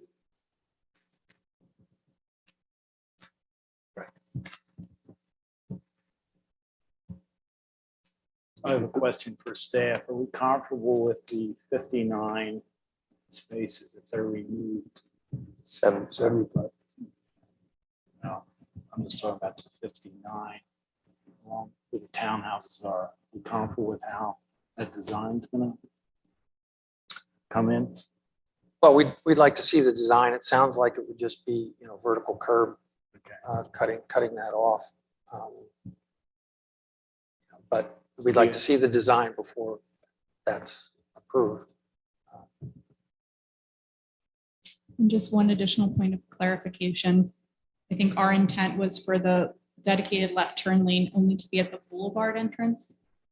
The dedicated left turn, Claudia, would be to the main entrance to Correct. this complex, to the neighborhood, and to the secondary entrance as well, too. Dave, I don't know if you want to speak to that or their concerns about putting the dedicated left turn at the secondary entrance. As long as it fits. So if you take a left on Willow, right away, you should see a left-hand turning lane. Yeah. To the best of the confines of the space, Dave. Looks like it's the same size as the other one. Yeah, I don't know how long because crosswalk pushes the stop sign back, pushes the turn lane. They're not going to get a lot. That's my thoughts is take a look at this within the confines of what's there. I have some questions whether I'm not a traffic engineer. I don't play one on TV. I don't think it's going to be able to be fit in there, but I think we'd like to have you take a look at that one. Dave. Okay. But Claudia, I think you were asking something about Ben Franklin. No, that's what I was referring to. Okay. Good. Thank you. Roger, I'm hearing staff say in the conditions of placing on this, that they would definitely like to see what the plan would look like with those 59 spaces removed at the townhouses. They want to see what the curb and so forth would look like there. But Again, the intent would be to submit the plan at least 30 days before we started construction. Mike, additional question? They're going to need to submit the plan anyway, but I would suggest, Mike, that in a motion, we should probably call that out. That, the removing of the 75 is subject to approval by staff at least 30 days prior to construction. Okay.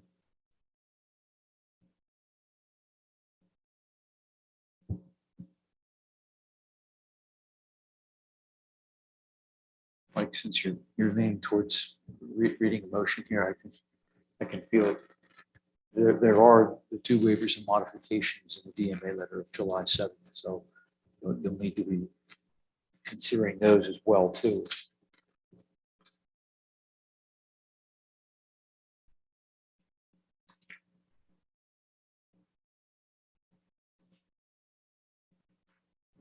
What's the date on that letter?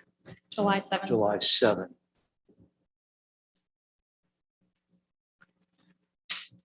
I don't mean to add confusion at all, but there's been no comment on the county review letter. Are there any comments there that the applicant has difficulties with? I don't get it to the county with the revised plan. I think that review letter is from This, the previous this plan. one I have is dated July 16, 2021. So, Yeah. yeah, So no, I didn't feel that there was anything that needed to be addressed, but am I wrong, Ralph? Was there something there that you felt needed to be addressed?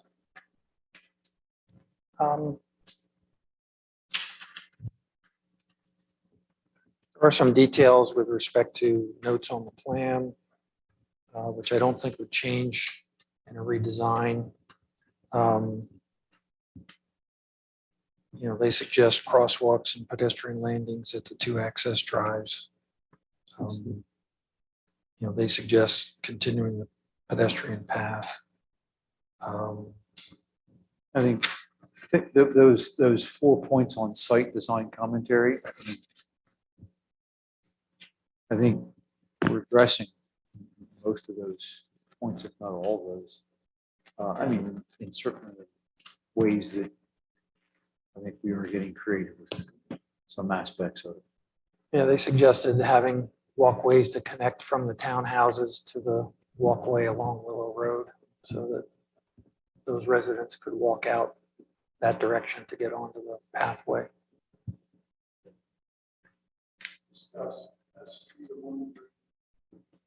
Absolutely. We talked about that. Yes. We talked about that last year. Okay, that's the county's letter. Mike. Easements for the perimeter walkway. DMA letter, the DMA letter, and then the PennDOT mountable curbs. Those are 2 points under waivers and modifications. Okay. Well, I have the one, 2 on waiver modifications was the granted with the condition previously discussed mountable concrete curb. Okay, what was the one before that? Is the number 1 is the easement for the entire walking path. That a fully described pedestrian easement Correct. provided over the entire Yep. walking. Yeah, so just David Miller's the point number 1 are waivers modifications. Okay. right, I believe it's a waiver to provide that trail in lieu of sidewalk, subject to the condition that we provide a perimeter or an easement over that trail.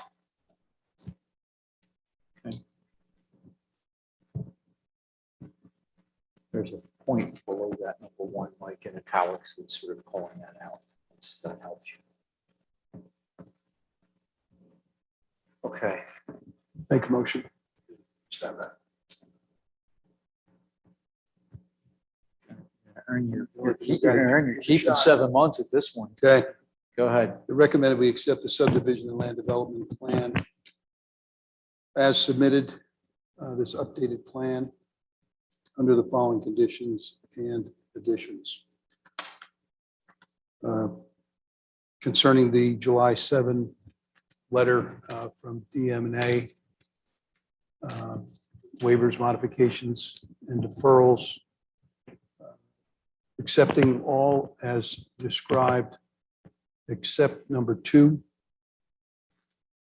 And that would be to maintain we call that a vertical curve. Standard straight curb. Standard straight curb, rather than the mountable curb, to maximize pedestrian safety.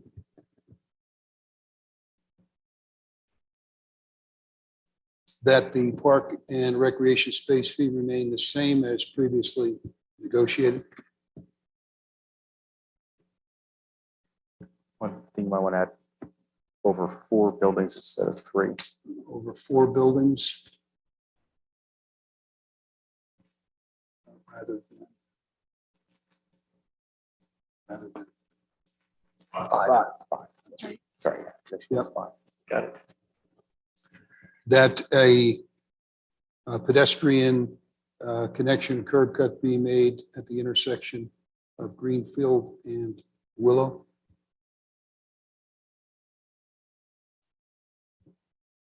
That including, I'm sorry, that we include dedicated left turning lanes as is feasible on Greenfield Road to the main entrance and secondary entrance.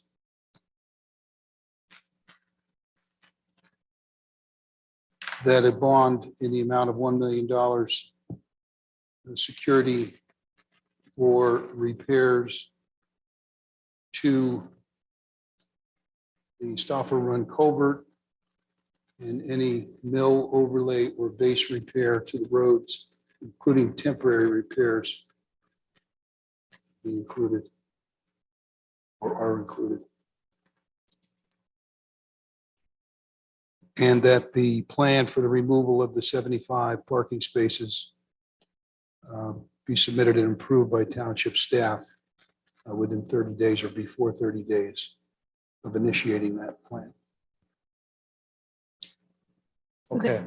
There is just one point I want to raise with respect to that motion. That's a little bit different from what my understanding of it was. And I believe the motion is to deny the waiver request related to the mountable curb. That would be technically correct. That's correct. Okay. Second. Okay, been a motion made by Mike, seconded by Ethan. Okay, the discussion.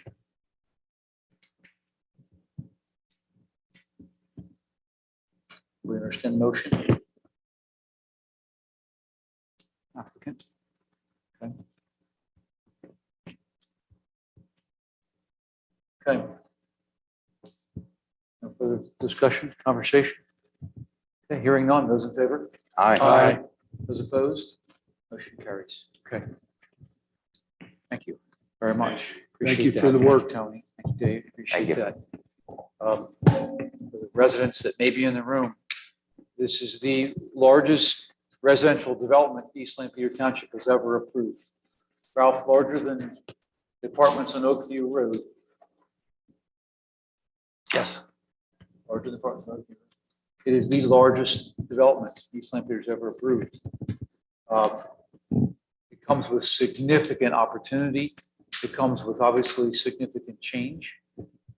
But this board for the past 10 years has been working on improvements to Greenfield Road with high companies and PennDOT, obviously just recently putting in place a substantial investment to the Walnut Street Exchange, and then working with the high companies on zoning changes for the Zilkash property parcels and continuing to develop it in a very progressive and forward-looking way. So as far as the residents go, I think you can be reassured.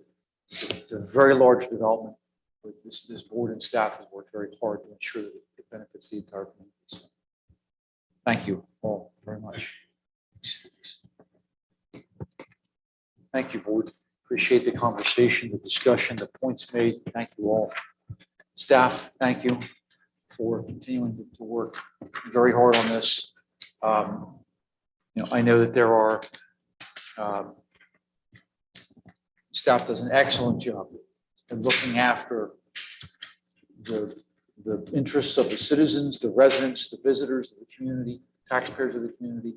Staff does a great job at that, and I appreciate that, staff.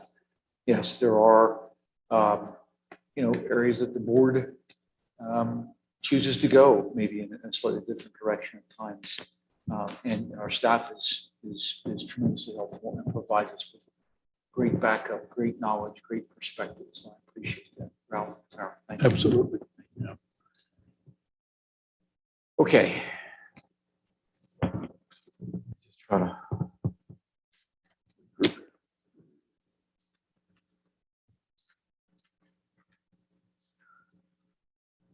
Okay, item number 6, new business, 6A. Excuse me, we have Lancaster Mennonite School Land Development Plan number 22-04 2176 Lincoln Highway East. Is there someone here on behalf of LMS? Perfect. Yes. And just your name and who you represent. Sure, I'm Kyle Stauffer. I'm with Thurkin Associates and Lancaster Mennonite. Troy Hurst is with me from Lancaster Mennonite as well. So this project is phase 2. I think we were here a couple months ago presenting phase 1 that's currently under construction. So all that same background information applies. They are consolidating some operations at this Lincoln Highway campus, and that necessitates a couple improvements. So even though their enrollment kind of has declined since their 2006 peak, we're not anticipating it's going to cause any increase in terms of traffic or water or sewer demands or anything like that. So there'll be fewer students than there was at their peak of 2006. So this phase is pretty simple and straightforward. What they want to do is add a small building addition to the high school there. And then we're going to be redoing some existing asphalt to improve circulation, add a couple parking spaces, some associated walkway improvements, and a 12-foot wide pervious paving trail to the north of the site there. And then stormwater is going to be managed by a rain garden just to the north of the parking lot there. At this point, we've received planning commission approval and all outside approvals such as ESC, NPDES, fire department, everything like that has all been approved. And that's really all I have. The school is pretty anxious to get started before the school year starts, which is coming up fast. So any questions or comments or concerns about the plan there? Gentlemen, concerns? Questions? Kyle, you guys have seen the DMA letter of June 20, 2022. Item number 5, the 12-foot wide walkway. Yeah. Understanding what we're talking about there and what we're looking at? Yes, exactly. That's the trails provided from north of the site there. So that's kind of good. The hatch to the dark portion there. Yes. Good. The DMA letter is a lot of recommendations for granting here. Yes. Board, anything else? Staff, any deferrals need to be on the plans? Okay. Right. The only deferral that I wanted to mention was related to the trail. They're proposing to build the trail to a point, but then, it has to taper back into meet the bridge. So, the deferral would be the remainder of that 12-foot trail until something happens with the bridge. Yeah. Yeah, correct. It's kind of built as much as we can until the bridge gets wider. So and doing it as part of this. Not going to be much you're going to do to change that bridge at this point, but that should be noted on the plan. It should be. The deferral, yes. Deferral, exactly. Yeah. And that is that in the DMA later? I think so. Point number 5, Ethan's second paragraph. Okay. In addition, we recommend that a deferral be granted related to the construction of the 12-foot wide walkway in the area of the PennDOT on a bridge until a time when the East Lampeter Township Board of Supervisors directed installation shall occur. So we noted everything. Okay. In other words, if you're comfortable with everything in that letter, we could just condition on the letter with the waivers recommendations from that letter. And a deferral agreement. And a deferral agreement to capture that Right. point. Recorded to capture that point. Yep. Anything else? Sorry, you sat through a lot, so it's your opportunity. Give us something. Come on. Good to go. I like that. All right, Kyle. Nothing else? Let the board discuss. Okay. Thank you. Anything else, Mike? Okay. Nothing at all. Okay. All right. Your motion. Motion in reference to Lancaster Mennonite School. Plan number 22-103.04, all the waivers and modifications be granted, but the deferral to be pulled out and noted on the plans is the construction of the 12-foot wide walkway.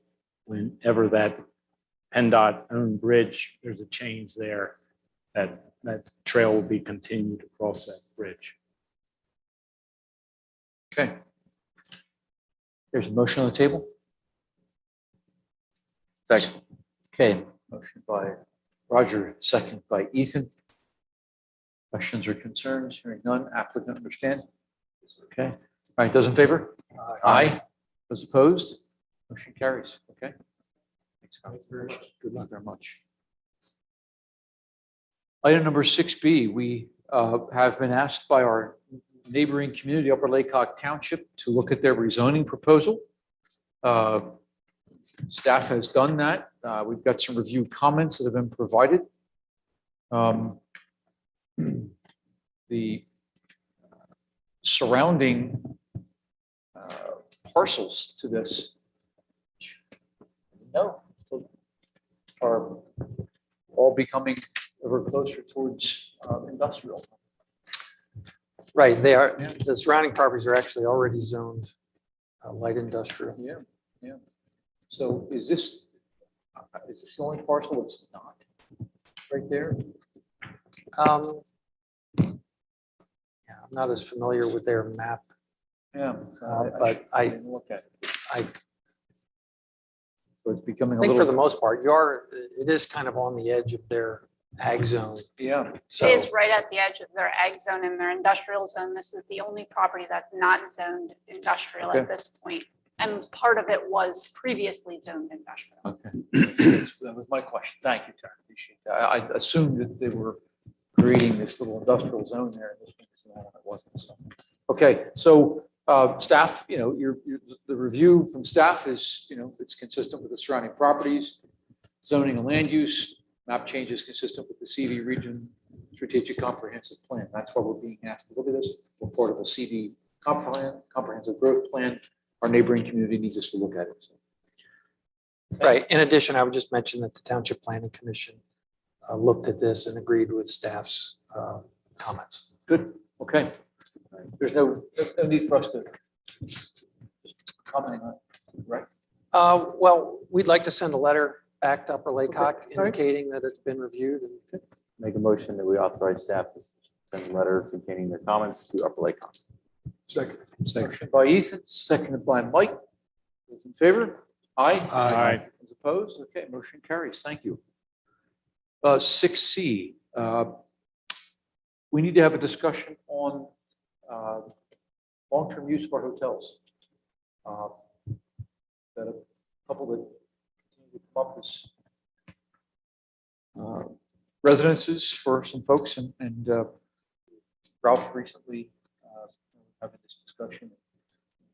What does this look like for us? Yes. So. yeah, there was an event, in the middle of July, which prompted discussion internally, and shared that information with the board. And response that got back from John and Ethan was that the board would like to have a conversation about this. So that's based upon that, was placed on the agenda for that reason. Thank you. Thank you.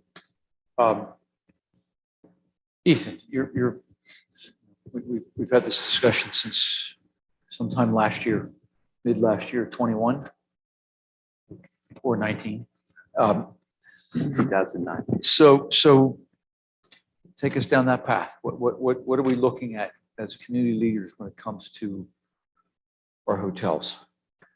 There's a couple things, and I just want to, I don't know if we could start the conversation tonight. I know there's members of the community that might want to participate further with you. Schedule a longer discussion at some point if time allows. But the big one was we had an incident at the Motel 6 on Lincoln Highway. It's in the paper.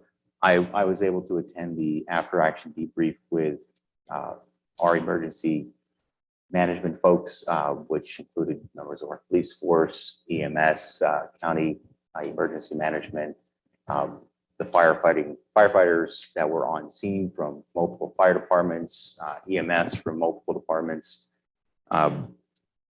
Based off of the discussions in that room, and I'm happy to type up a memo of I took extensive notes. But there was a couple of things that it was probably one of the largest emergency events that Lancaster County has seen in the last at least decade, if not longer. The scale of the people that were mobilized to take care of the resulting evacuation and emergency housing of the folks that was their permanent residence was extensive all the way from York to, I mean, the state was involved, the county was involved. And then there was, in that debrief, they're having another after action debrief on August 3rd. That's going to involve some of the broader set of partners and what happened after the folks were evacuated from that facility and how long it took to rehouse them. That's taking place on August 3rd from 10 a.m. to 2:30 p.m. I can't make that one, but it'd be good if the township could send a staff member to that meeting, since we were unable to send a staff member to the last after action report. Some of the big things that came out of that we could learn from, just from an emergency management standpoint, is there could have been more options on the table, both during the event and in the immediate aftermath of the event, that would have benefited from an emergency declaration. Currently, the board can authorize a declaration, or the board's designate, which, based off of our emergency action plan, is the township manager or assistant manager. Both of them can act on our behalf and do an emergency declaration. That then brings a lot more resources online. One of the difficulties was when county EMA was trying to reach out to their list of folks who are supposed to provide emergency housing in the case of an emergency evacuation, which this was, such as our schools, Lancaster Mennonite, Conestoga Valley School District. They either didn't answer the phone or declined to help. Had we declared an emergency, then that would have activated the resources and said, all right, this is emergency. You're part of our identified plan. They're part of a plan. They've had walkthroughs with PEMA, FEMA, our local folks. There was also difficulty with the emergency responders on scene to get in contact with our codes enforcement. So it was difficult for them to be able to get the building inspected and then shut down so that they could actually formally evacuate and keep the people out. There was difficulties with this hotel just from a regular codes standpoint. They couldn't secure the access doors, so they couldn't lock folks from coming back in. So once they evacuated, people kept going back in to get their stuff. There was lack of sort of jurisdictional control. Once the immediate emergency was over, who took control of that building? It should have been the township, should have taken a more active role in making sure that that building was secure. We didn't have the staffing resources in our police department to make sure the building was secure. The firefighters were on scene for in excess of 7 hours. They were using volunteer fire police to secure the building. After we left, that building was not secure. We've declared that it's a shall not enter, but there's people in that building immediately after. And we're aware of that fact. So these are ones where in an emergency, if we declared an emergency, we could also contract with private security to actually lock down and secure that building to make sure that no one re-entered an unsafe building. And then those would be reimbursable costs that we could go after. We could also start to go after what are the costs of the EMS, the fire departments, our police force. If they had to put in overtime, it was in the middle of a staff change. And then there was lack of shelter for the evacuees. There was no place to house anyone. So they ended up having to put up emergency housing up at the training center. And then they were able to work with the local agencies, but there's just a lack of housing, which is sort of the broader question. So yeah, those are the big picture notes of it's an opportunity to dig through the emergency plan we just adopted and actually tweak that and look at how we did or didn't follow it. But the biggest one that I came away with was the township could have done a lot more available to our emergency responders, which brings us to the bigger thing is it's illegal housing currently. We don't allow permanent housing in hotels. We have 30 days as a requirement. We have up to 180 days in a long-term stay. We currently have no long-term stay hotels that I'm aware of in the township. So we have 3 big picture options, and then depending on which one we sort of go down the route of, it allows for a lot of discussion. So we have option 1, which is really keep doing what we've been doing, which is ignore the fact that hotels are being used as permanent housing. We currently don't regularly enforce that. And you just have to follow a school bus to school every day during the school year to find out, yes, it's permanent housing. What the result of that is, we're pushing the problem down so that the police, firefighters, the EMS have to deal with the problem when there's a big problem. So we just sort of ignore it, hope that the county tries to fix it. I don't see them fixing it. Hope the state fixes it. They're not going to fix it. Option two is we could actually aggressively enforce our 30-day stay ordinance and kick everyone out of the hotel and put them on the street. And if you think panhandling is bad now, it will get significantly worse, because there's no place for those folks to go. There is no housing. Option three is we have to look for what options do we have in our community, in our toolbox, that we could look at and say, we could do this now. That could make this a safer place for our neighbors and make it a safer place and reduce the burden on our emergency responders. So I lean towards that option.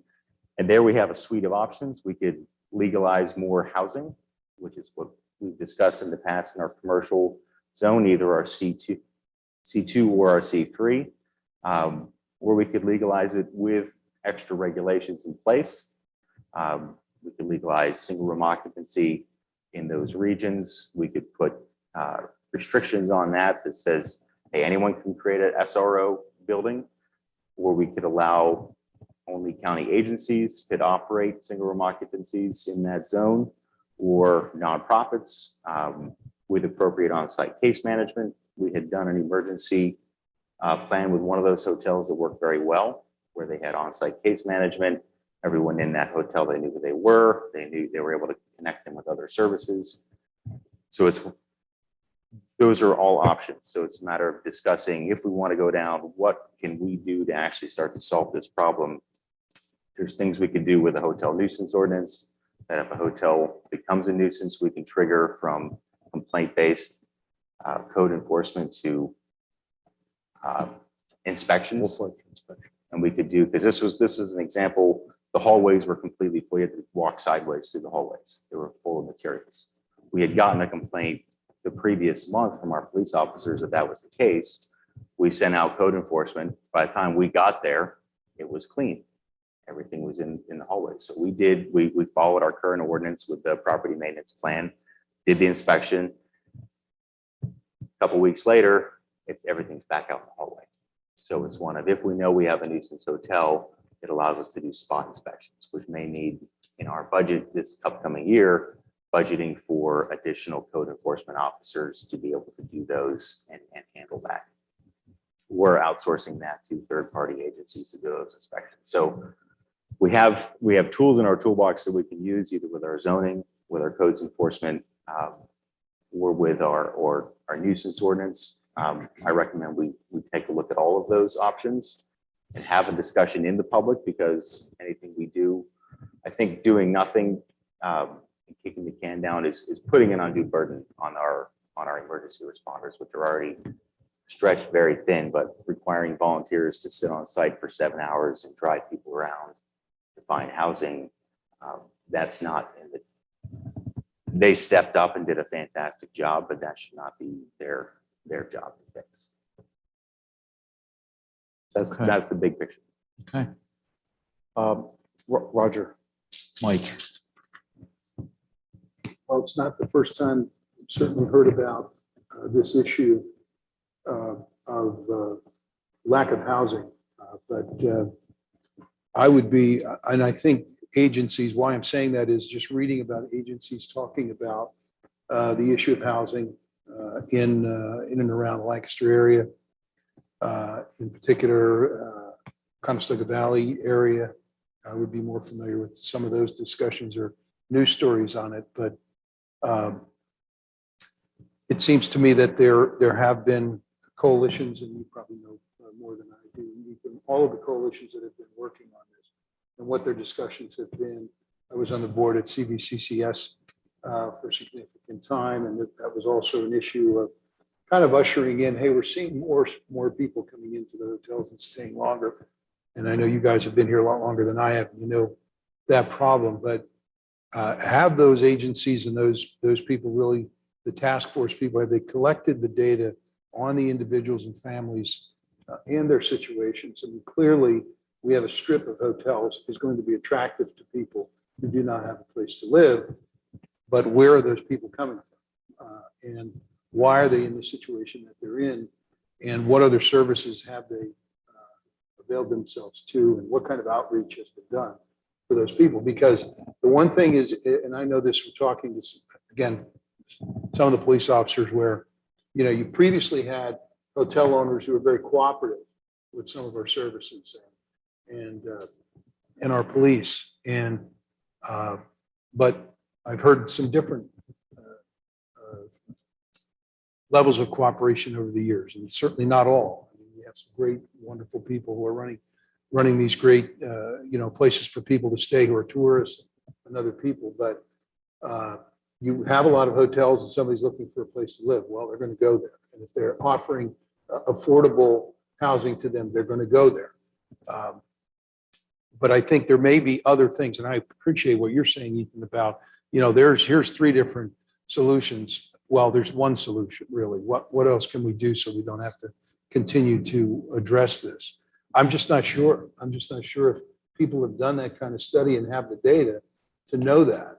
Because if you build it, they will come. Well, we happen to have that community. We've also had COVID. I think COVID has ushered in, when tourists went away, now we have availability and that sort of thing. So I'm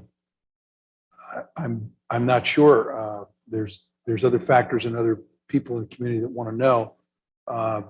We're working on a streetscape project. We're looking to really take this Lincoln Highway Lancaster and get it to a new level. But the issue of housing, affordable housing for people, is going to be there no matter what. We just happen to have a strip of hotels that make it easier. And I'm not saying we're the only place where those hotels are being used like that. That's not happening. So I know this is a discussion point. I don't really have a solution. I always feel like, boy, I'd really want to dig down into the details of what the task force have already talked about. What do they think? Yeah, big picture answer to that. So I'm a member, John's been a member of the Coalition for Sustainable Housing for at least a decade. And I'm on the municipal task force looking at the zoning and ordinance requirements. I mean, the big picture is our population in Lancaster County is growing at a much faster rate than we're building housing units. East Lampeter has actually probably done in the last 6 to 10 years, one of the fastest addition of housing units in the county. So we're actively part of that solution. We just approved a very large one today, but the big one is we have people moving in here to work because we have a vibrant economy. They're displacing the folks because they could pay a higher rent. So when they come in and that the median rent was, $896, median rent is not $896 right now. So people are now paying $1,200, $1,300 a month for a unit that was going for $890. Person who could afford $890 can't afford $1,300.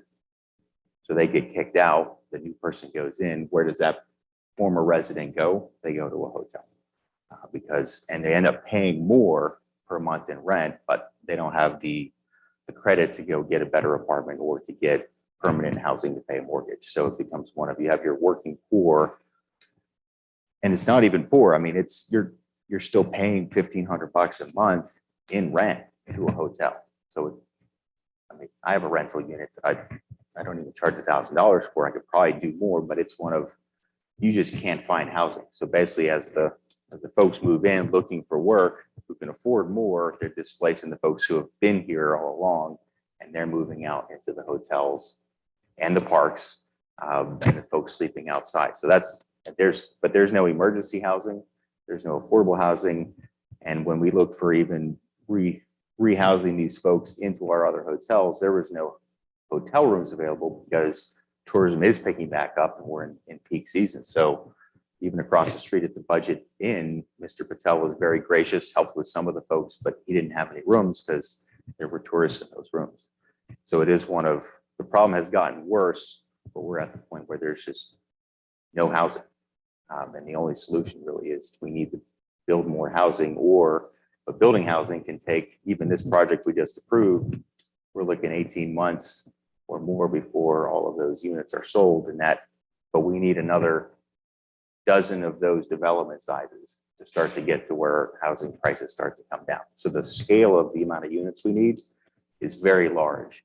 And by so we need, you mean the county. Greater Lancaster County. It's the Lancaster area. I mean, even when Urban Outfitters came in, the nearest affordable housing based off of the wages they were paying was in York. There wasn't even any housing available when that went in, and that was almost a decade ago. Your thoughts? I think we need to guard against saying, well, this is Lancaster County, we look at these beautiful farm fields and all that, it can't happen here.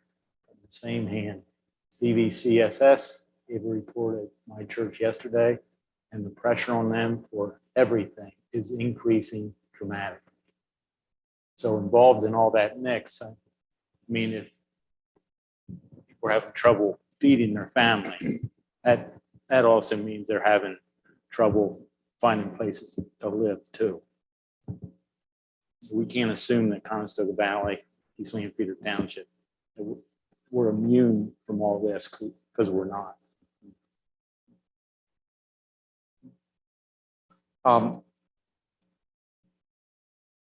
That's probably the foundation to begin this whole conversation.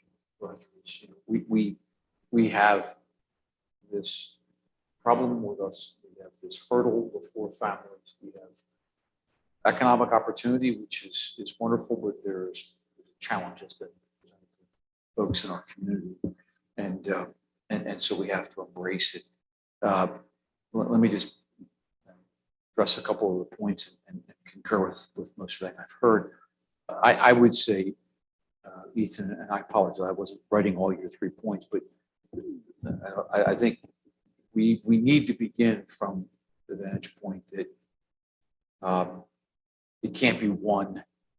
It's going to have to be a mix.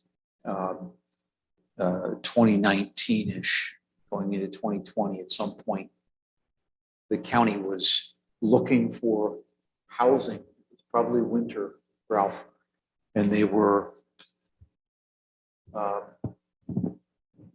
issuing vouchers for folks to use that for a night stay at our hotels. Ethan and I think in 19, we were both on the Coalition for Sustainable Housing.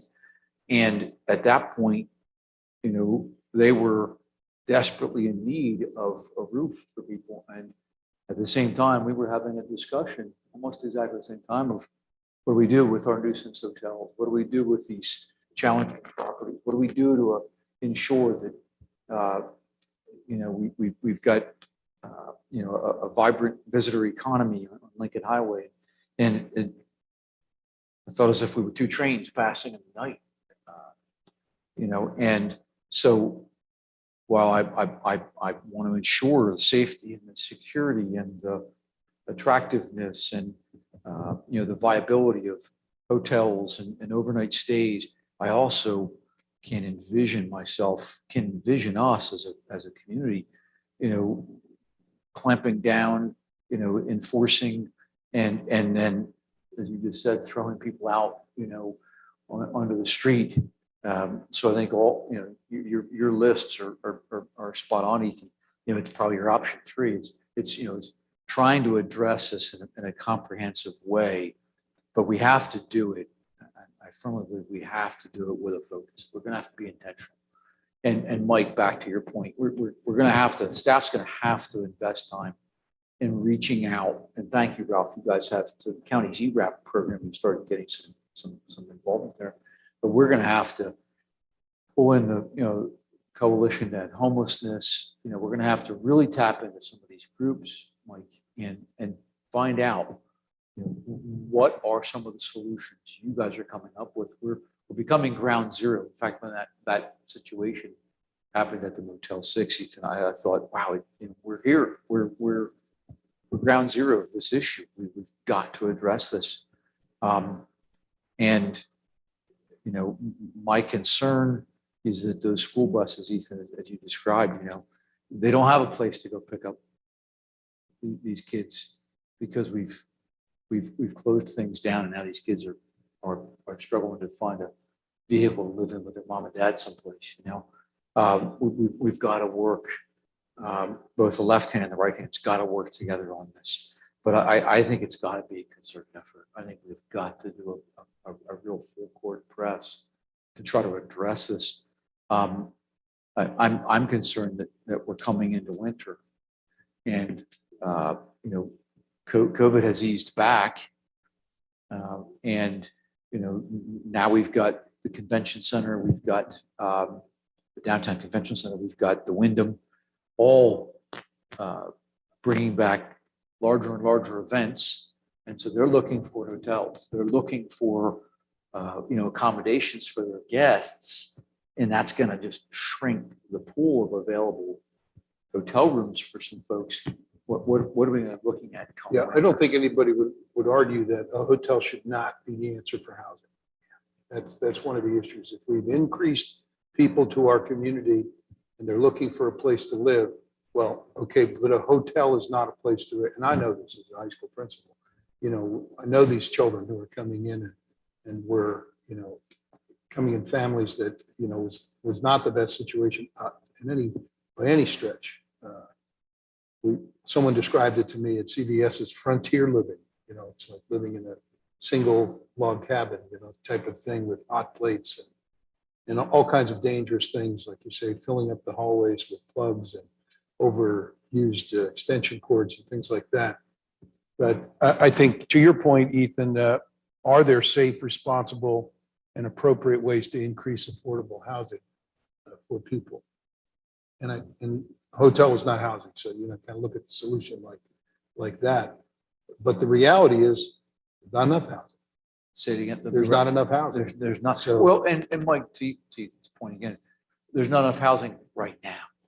And that's when I look at this issue, I go to that immediate situation. That is, hold on, let's not make the situation worse, thinking we're solving something. It's got to be comprehensive. Back to your 3 points, we've got to do it wisely, or we are going to be getting phone calls that say, hey, on the back campus of Lancaster Mennonite School under the bridge at PennDOT, there's a family of 3, and they used to stay at the Motel 6, and they're not there anymore. The high companies. Safety is a huge point. Safety is huge. I know that one of them is, can we create more responsible landlords? Well, through organized yeah. activities that we do, but yes, got to. Didn't we just Long-term. have a place that was illegally running a hotel and we've Boarding been house. working on Boarding them for house, years? and we're Are we still engaged, by the way? Are we still, not a couple, but are we still engaged with that property? Is there anything going in the right direction there? Not. Okay. It's being worked on. Okay. So, Mike, just prior to you coming on the board, high real estate purchased and made significant investment in, I forget the name of the Greenland Village community just It's now behind called us. the Summit. The Summit. The Summit. added significant units. Stabilized, I think, what was going on there, perhaps, maybe. And I believe at that point, Ethan, it was $835 a month or something, was what County Housing Development Authority was calling affordable, like $835 a month or something. And I think I was trying to keep those in an affordable range. I don't know that since that move, I don't think we've had anyone come forward to say, hey, I intentionally want to build, a community in East Lampeter that is at or below, county affordable levels. Did we have that? Did we have anyone come forward? No, I don't think so. Everything's been market rate. Everything's been Yeah, market everything rate. we've even approved is the market rate. Yeah. It's just one of, there's not available zoned land. Now we do, correct? Someone could come in here today, I just did, and put in 628 multifamily units. So I just did that. Well, after Back to- zoning change, Back to Ethan's point. we changed the zoning to allow more units. Yeah. But back to Ethan's point, we had, it was zoned for units. Right, there were changes that had to be made to make this particular project happen. Yeah. But back to Ethan's point is, what is East Lampeter Township local government doing that is preventing developers from coming in and putting in workforce housing?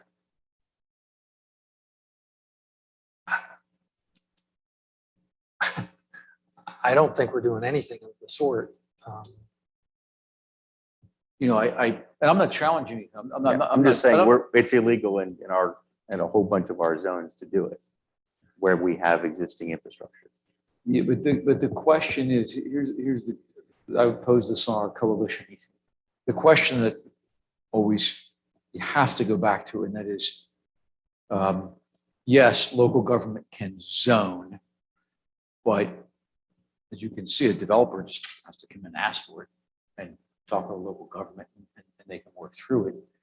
The question A large developer can come in and has the bandwidth to come in and help us rewrite our zoning ordinance to accommodate a larger project, which limits the amount of players that I can actually come in and do a project of that size. So the idea is, when you open up by right zoning for housing, then you can allow a lot more smaller local developers to come in and rehab existing houses, which also then more equitably distributes those units within a community of folks who, and that's what we really want at the end of the day, is we want neighbors able to look out for our neighbors. We don't want everyone to be on government assistance, needing a case manager in order to live. We want them to be able to say, I'm struggling, and their neighbor comes over and helps them. But that what you need what we used to have in this country for hundreds of years, which was mixed use development, where you had mixes of residential. We didn't have large suburban areas with no commercial. We didn't have large commercial areas with no housing. That was a recent invention. And when we did that, we made the number of people who could compete to build that housing a much smaller pool. And we made it so only the bigger players can come in. So that's the idea of increasing by right zoning where there's infrastructure, which we currently it's not allowed. Ethan, I'd respectfully disagree. We've had the villas come in down on Old Philly Pike. That's 1.8 acre site that had 20 townhouses go on it. That's a small development, perfect infill. We have another one coming on Lincoln Highway. That's a 12-unit infill development on yet a small lot. We've had the use of the accessory dwelling units, which were one of the only municipalities in Lancaster County to allow that, which allows for smaller sized accessory apartments with single families for a lower range rent. Yeah, and those were results of fantastic work, because we opened up with our zoning. We opened up mixed use development in our village areas. And all of a sudden we got new smaller infill developments. We opened up by right accessory dwellings, and we got them. So every time we've opened up our zoning to by right uses, we've gotten the market has met the demand every time we've done that. So my whole argument to this is, let's continue to do what we did with the last three big zoning changes we made for housing, and just. But we did that because developers came in and asked. No, That the was- accessory dwelling units, we put in the zoning No. ordinance, Yep. the change. About 5 years ago or so, we were discussing the ADUs that were making their way across the country. There were some metro areas that were adopting it. You eventually started seeing some smaller metro or suburban areas started adopting it. So we adopted it. I'm saying 5 years ago, maybe it's been a little more than that. It was a 2016, so But, you know, the big zoning say- ordinance we did allowed the village use, multi-use, infill developments, and then the accessory apartments. And then the saldo, which we're in the process of wrapping up, also makes accessory apartments much easier to do. Yeah. So we've done probably more than any other community in Lancaster County to accommodate this. But if at this point we say, all right, we've done our piece, now it's up to everyone else to fix it, I think we should still look at where does it make sense? And so does it make sense in our commercial 2 district right out by where we have a bunch of apartments, where we have, where Motel 6 is? And in that section, does it make sense to allow with regulations to protect from an overabundance, but does it make sense to look for housing in those locations where we currently have very large parcels of dirt? You know, my question and idea, go back to the short term. We need to do something short term that allows for housing. Mike, I agree with you. None of us would say a hotel is ideal housing, but it's a heck of a lot better than a family living in a car somewhere. And I think, man, do we want to? If we say, you know, tomorrow we got to shut down that hotel, I think we're going to be in the same situation. I think we're going to create a homeless problem. That is there something we can do in the short term to allow for that facility to house people by sending in every 30 days an inspector? We have to develop an ordinance, but an inspection, we're going to go through every 30 days and we're going to inspect this. And we're going to see what's in the hallways. What do you have going on with the electrical outlets? What are you doing with you know, fire safety? You know, just to ensure that we're not pushing some folks out. I think the next step then is to say, okay, well, so let's come at it from the other side. And that's how do we create more opportunities for housing that it's got to be about $35 a night is what people are spending for a hotel. I don't know what it is, but the Coalition to End Homelessness would tell you that that's about what it was in 2019. You know, so there are folks that are able to and looking for that. You know, can we create a way that those hotels or a couple of those could accommodate that and make that work? You know, we're not going to, back to Ethan's larger strategic viewpoint, East Lampeter is home to what's the one in Bridgeport, the large townhouse and apartment community. As you come up the hill across from Longfellow, HTC. Rosewood, you know, to Rosewood, you know, we've got Oakview, you know, we've got Greenland Village. You know, we've got a tremendous diversity of housing in our township. Country Club Estates. But, you know, nothing's going to happen fast. You know, I just, Ethan, you said 18 months. It's probably more like 3 years, you know, for someone to come in here and decide they want to put something like, you know, 50 to 100 units in or something. We have to address something short term and then something more long term. And we're just discussing. That's all we're doing. We're just filling the chalkboard here with ideas. I'd like to make comments just about Go the ahead, first please, things that you said, Ethan. As far as emergency declarations in the township, you know, I'm familiar with all hazard plans on the school district level. The scope of a problem that's going to require that, I would need more experience to know that.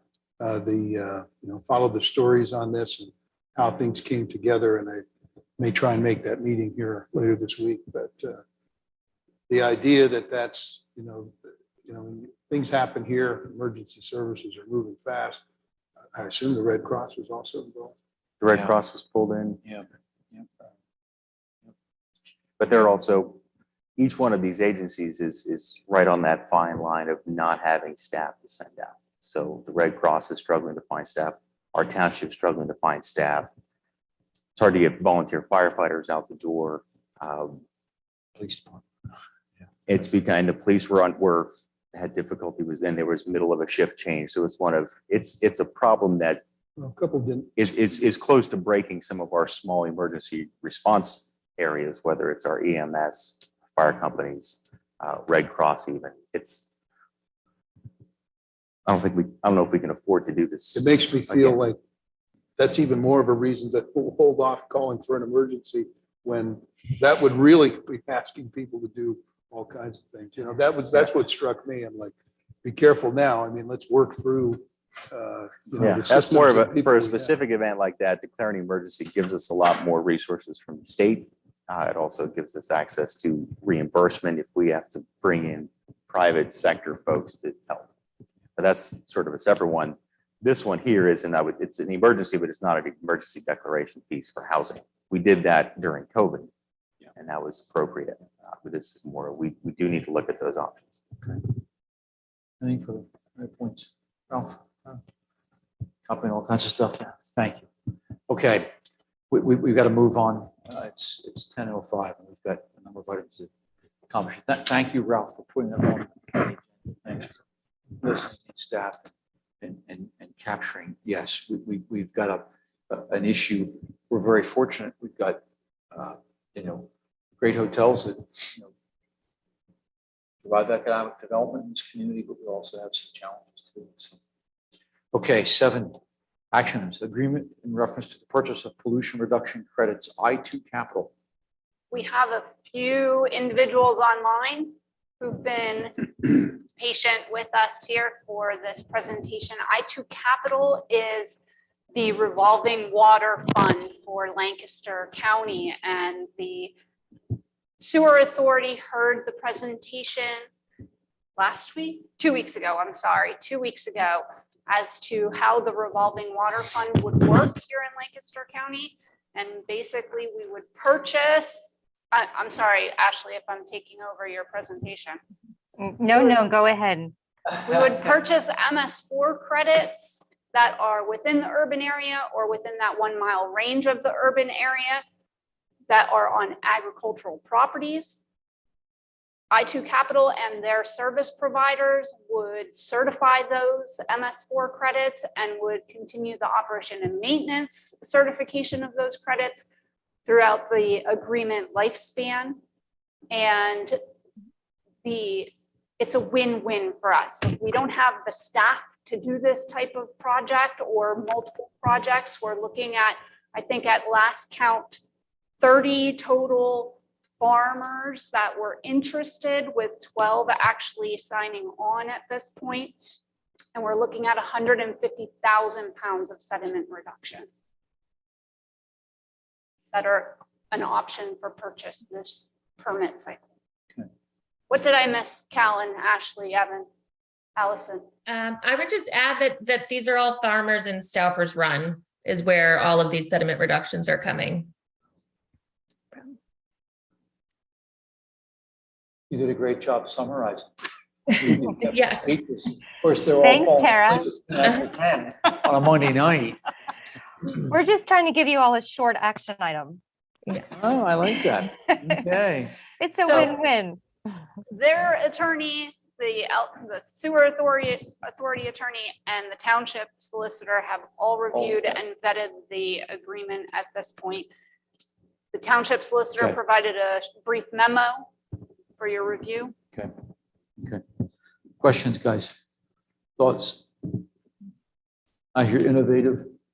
I hear everyone's reviewed it. Yeah. The only issue that remains to be resolved in the agreement is the maintenance of these facilities and the cost associated with paying for that maintenance. It's not clear from the language of the agreement based upon the solicitor's comment as to what that's going to be. I think we have an understanding of what's anticipated and what's proposed, but it's not in the document the way our solicitor would like to see it. So final details are coming to us. Are we at that point going to consider whether we enter the agreement, or are you asking this board to do that tonight? We'd like to ask you to do it tonight if we can get clarity on that sole remaining issue. Yeah. So do we have some response to that question of maintenance? Yes, we are working on it. It's just tracking down all of our conservation partners and getting the estimates from them, which we've got most of them, but we're still waiting on a couple. So we should have that by sort of, I think, Wednesday. So I'm hearing from staff that until we have that, we can't, staff doesn't want us to vote in this agreement. Is that what you're saying? Is an intention to do something by Wednesday sufficient for staff? I guess the question is whether it's sufficient for the board. And your comfort level in approving an agreement that has left that issue unresolved. When the presentation was made to the sewer authority, what my recollection was expressed was a cost of 10 cents a pound for the maintenance. And, if that's what's going to show up in the language of the document, as well as the schedule of the costs, I have no qualms about, recommending this to the board. If it's going to be something else, the board, from my opinion, the board ought to know what that is. So we could adopt the agreement with the condition that, the staff needs to see how the maintenance is going to be handled and what that would look like, and needs to meet staff's expectations. I'd be okay if you guys are okay with that. Yeah, Yes. part of the urgency here, to sort of further explain, is that, they need to get started on doing these projects so that, we get them done within the permit cycle. And so, you have another meeting in 2 weeks. I don't know if 2 weeks makes a difference to everybody, but if it does, we'd like to get started and get them started so that, this all Want to get the credits happens. during the cycles. Yeah. Yep. So, board, would you be comfortable somebody making a motion that we would enter this agreement, but we would condition it upon I2 coming back with a presentation to staff on what the maintenance, how the maintenance of these would be maintained or would be paid for, and how it would be managed between Township and I2, I guess. Yeah. Yep. I'll make a motion to approve the agreement regarding the purchase of pollution reduction credits as presented, as long as I2 Capital can meet with staff and arrive at a mutually agreed upon language regarding the maintenance and costs. Okay. Okay. Is there a second? Second. Okay, motion's been made by Ethan, second by Roger. Okay, questions or concerns, staff? None. I'd just like to hear from I2 Capital. Anyone else? I2? No, I think that's a great outcome, and I'm quite confident. I think we're all confident that we will nail down the final. It's really, there's nothing material that will change between now and the final rev on the maintenance. It's just sharpening the pencil so that all parties are fully aware of how the operations and maintenance will happen, as you said, and it's a critical part of it, obviously. So, but we're thrilled with the work that we've done with Tara and the team at East Lampeter, and we agree it's a win-win solution, and it's one that will, I think, set some important precedent. And yeah, we're excited. Thank you. Great. Okay, thank you, Ashley. Okay, All all right, motion's on the table. Okay. Motion's been seconded, right? Yeah, okay. Those in favor? Aye. Those opposed? Okay, motion carries. Thank you, I2. Thank you Thank so you. much. Good night. We appreciated being here. Well, I hope you did. You spent 3.5 hours with us. Honestly, it's fascinating stuff. It really is. You all have your hands full. Where do you live? You want to run for planning commission or zoning? You're appointed or something? Because no one ever says it's fascinating. It's real life, this stuff. Great, thank you. You have to nail it all down. Awesome. Thank you. All Thanks, right. take care, bye-bye. Take care. Very much. Bye. Bye-bye. Okay, 7B, an ordinance in reference to grease trap requirements. Staff recently discovered that there's a difference between what's in the current township ordinance and the sewer authority's regulations, between what's required, well, grease trap requirements in the township. And so to eliminate that conflict, the solicitor prepared an ordinance revision so that grease trap requirements would be consistent and apply the sewer authority standards. Okay. A motion? Motion to accept. Is there a second? Second. Okay, motion by Mike, second by Ethan. Questions or concerns? Hearing none. Those in favor? Aye. Aye. Those opposed? Okay, 7C. Staff is looking for us to add BIU code enforcement to the township list of third-party inspectors. Ralph, come with some recommendations. I'm going to let Tara talk to this one. Tara? Previously, we've had 4 third-party review and inspection agencies on our list, and we are now looking at a 4th with BIU. We've had 3 for quite a number of years. BIU has a long history, however, just established in Lancaster County with an office in Landisville. We're confident that their employees can give us the service that we need. Okay. Gentlemen, is there a motion? Motion to approve BIU to be added to the township list of third-party inspectors. Ethan? Second. Motion by Roger, second by Ethan. Those in favor? Aye. Those opposed? Okay, motion carries. You can add BIU. 7D, a resolution to purchase of new intoxilizer using our forfeiture funds. Yes, the breathalyzer equipment that we've been using has had breakdown and maintenance problems, and Steve would like to solve that by purchasing a new piece of equipment using 04 fund monies. So we gotta allow for the additional funds to come out of 04. Correct. Make a motion to approve the resolution regarding purchasing using forfeiture funds Fund 04. Second. Second by Mike. Motion made by Ethan, second by Mike. Those in favor? Aye. Those opposed? Motion carries. 8, Ralph, manager's report.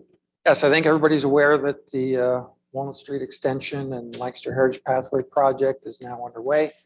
There was a great groundbreaking ceremony in the middle of July. John did a wonderful job speaking on behalf of the township at that event. And again, that is underway, and looking forward to that project moving forward as quickly as it did through the planning phase. Drove up there trying to see, but it's a little higher than. Yeah, you know, I don't think a lot of the construction activity is going to be visible. You know, it's just suddenly it's going to be there. Obviously, the bridge over Millcross Road, you know, that'll be very visible when that goes in. But otherwise, yeah, limited visibility until it's open. Can't you take the township drone over top of that every couple of weeks? Well, yeah, we don't have one, but we have discussed that with local people, and we believe that's going to happen. Be good to just keep putting up on the website. Exactly. Everybody does it on, everyone does it on LinkedIn. Exactly.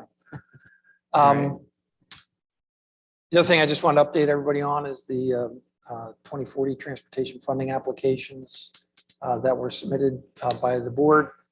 Staff with Tara leading the way on this participated in interviews for those projects.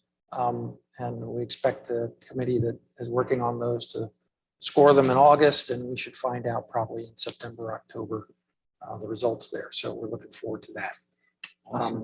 Last thing I wanted to quickly mention is that after discussions with John and Corey, we're planning to include on your next agenda on August the 15th, an item on the agenda to discuss the 2023 budget.